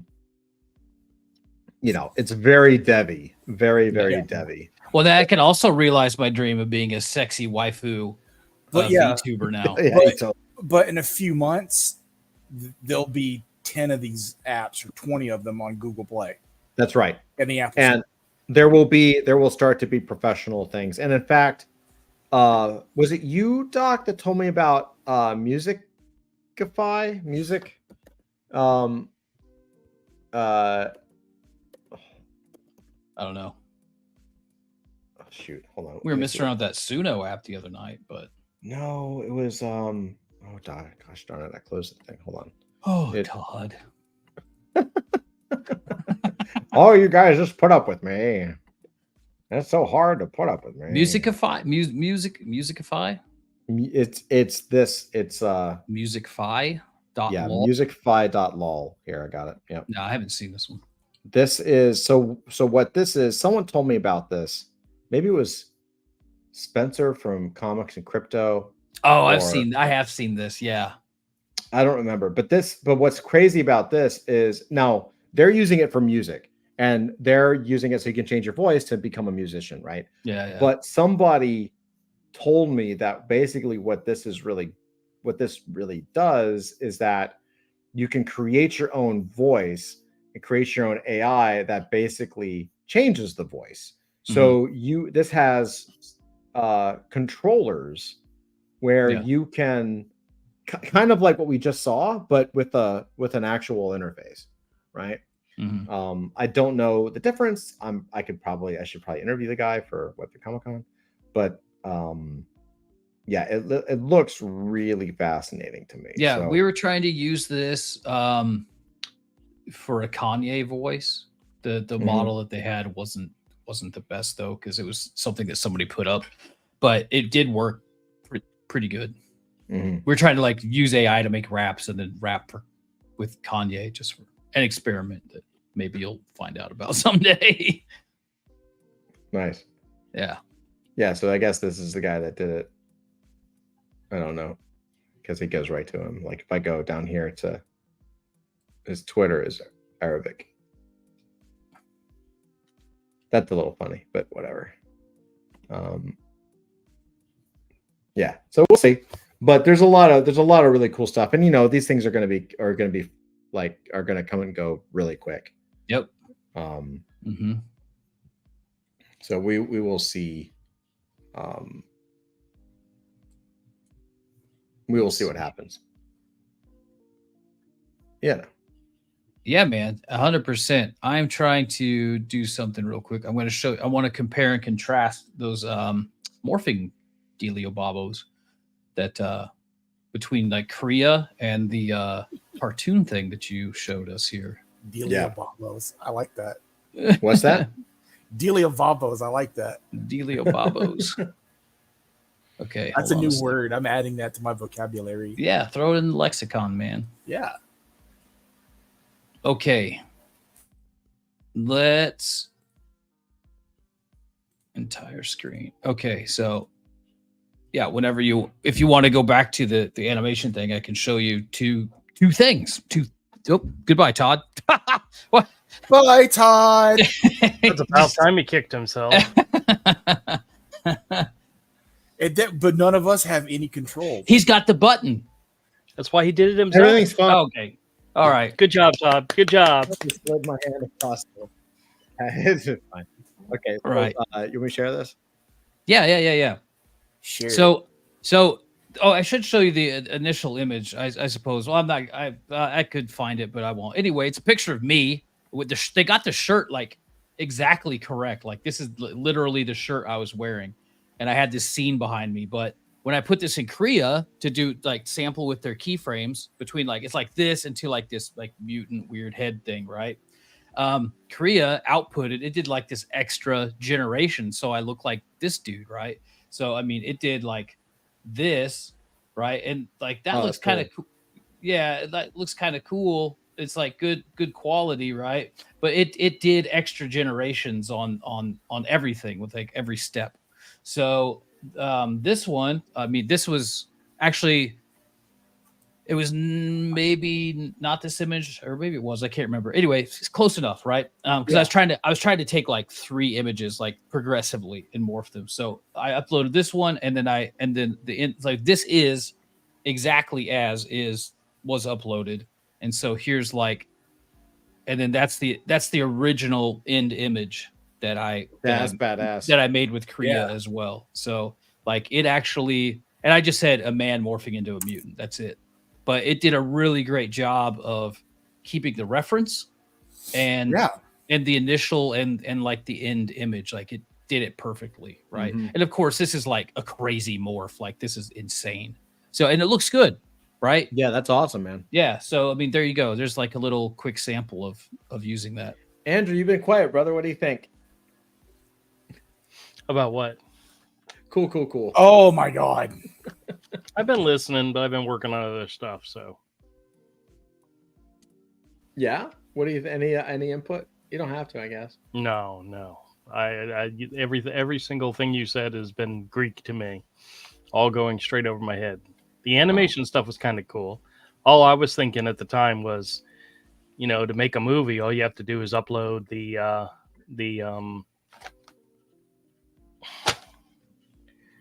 See, don't call on me. I forget words. The Dealy Mobop. No, what is it? What is the things that people do? The artists do? The keyframes?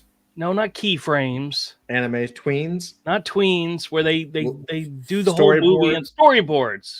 You just upload the storyboards, and AI will make the movie. There's no need to even shoot a single thing. It's gonna get that way, Yeah. where you'll be able to use the storyboards, give an AI your storyboards and your concept art for what final things are supposed to look like, and it'll be able to interpret all that and go through and make tweaks in real time. Crazy. It's Yeah, on man. its way. Yeah. It's really, I mean, my feed is mostly like, my feed is basically like crypto, AI, and politics. That's pretty much it. It's Yeah. like what my timeline is, whether I like it or not. And a lot of it I don't, but I'm about to nix all the politics after that debacle. yeah, we'll last talk night. about that in the green. Yeah. But yeah, no, it's really I'm getting excited to attempt to do this animation because I think it's something that only we can do. Like doing a weekly animated show or even a regular animated show is almost impossible unless you have like a huge studio budget, like South Park, right? So if we can pull it off and push it on socials and actually get that traction, that's a huge. Not only would that be wicked awesome and super cool, that's a huge story for entertainment. Yeah, man. 100%. Right? Small bootstrap team does a weekly YouTube show, weekly animated show, right? And I think we can start off with really simple shots and then grow the shot list over time, the shot library over time, like different backgrounds, different locations. I think it's something we could really do.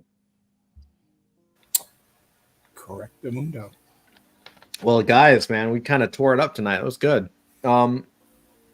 Anything else before we call it a night, bros? Nope. I went to my wife and I for our birthdays went to the Flaming Lips last Sunday. Nice. Saw the Flaming Lips for the first time ever, dude. Cool. They're Man. incredible, bro. Have you ever seen them live? Yeah, I told you the story, didn't I? Oh, that's right. Right. Yeah, they were incredible. And it was a smaller venue. It wasn't like a big amphitheater or anything. It was inside. There's maybe I don't know, 1,000 capacity or something like that. And we had balcony seats, but dude, they had just the most insane laser show, just inflatable robots. They did all of Yoshimi Battles of Pink Robot. Then they took an intermission and sang probably about 8 more songs just from different albums. Played my favorite song, which is by Cosmic Autumn Rebellion, one of my favorite Flaming Lips songs. And I'll tell you what, man, that is like an experience, and it's stuck with me, Like I could go on for like half hour why I think they're so important, but yeah, for keeping like the original, there's like they keep the original, like this, like when you go to that show, they give you permission to play. Like Like they don't. It's not like they don't even give you permission. They almost like demand it. Like or they let you know like it's okay. Like it's okay just to like be here right now and do this and be in this experience with us, dude. Anyway, that was wild, bro. Yeah, man. It was one of my all-time favorite shows. Yeah. It never really forget was. that. It was. I'll It never was forget really genuinely a good show. Yeah. But well, guys, happy Friday. Happy Friday. Yeah. Love you all. Ooh. We're gonna have a good weekend, and yeah, have a good time. Have a great weekend, and we will see you here next week. And we'll definitely see you in the Discord. So, Adult Fantasy Discord, go get it. Come Question. on, let's go. Yo, Question. yes. Your text that you sent out said that we were going to start lore games again up after the 4th, meaning After the not the 4th. Correct. So, Zach, did you hear that? No lore games next Thursday. Right. He's not there. Oh, dude, wait. Jimmy Palmiotti liked my post. Did you see it? I did. That was awesome, dude. I was like, that's why we're using NFTs and stuff, because he was talking about creators getting, just absolutely raked over the coals, and he liked my post. What do I do next? How do I lure him in? You just talk to him. It's all right. I don't know. He's a cool guy. He's super nice. He posts. Just say, hey man, would all love day. to. I bet you could get him on a live stream if you said, hey, I host a live stream. Would love to get you on one day. Yeah. He probably would do it. Let's try it, man. It'd be Let's awesome. do it, baby. I think that'd be cool as hell. Yeah, man, it'd be killer. Well, guys, happy Friday again. Yeah. And happy with Friday. that said,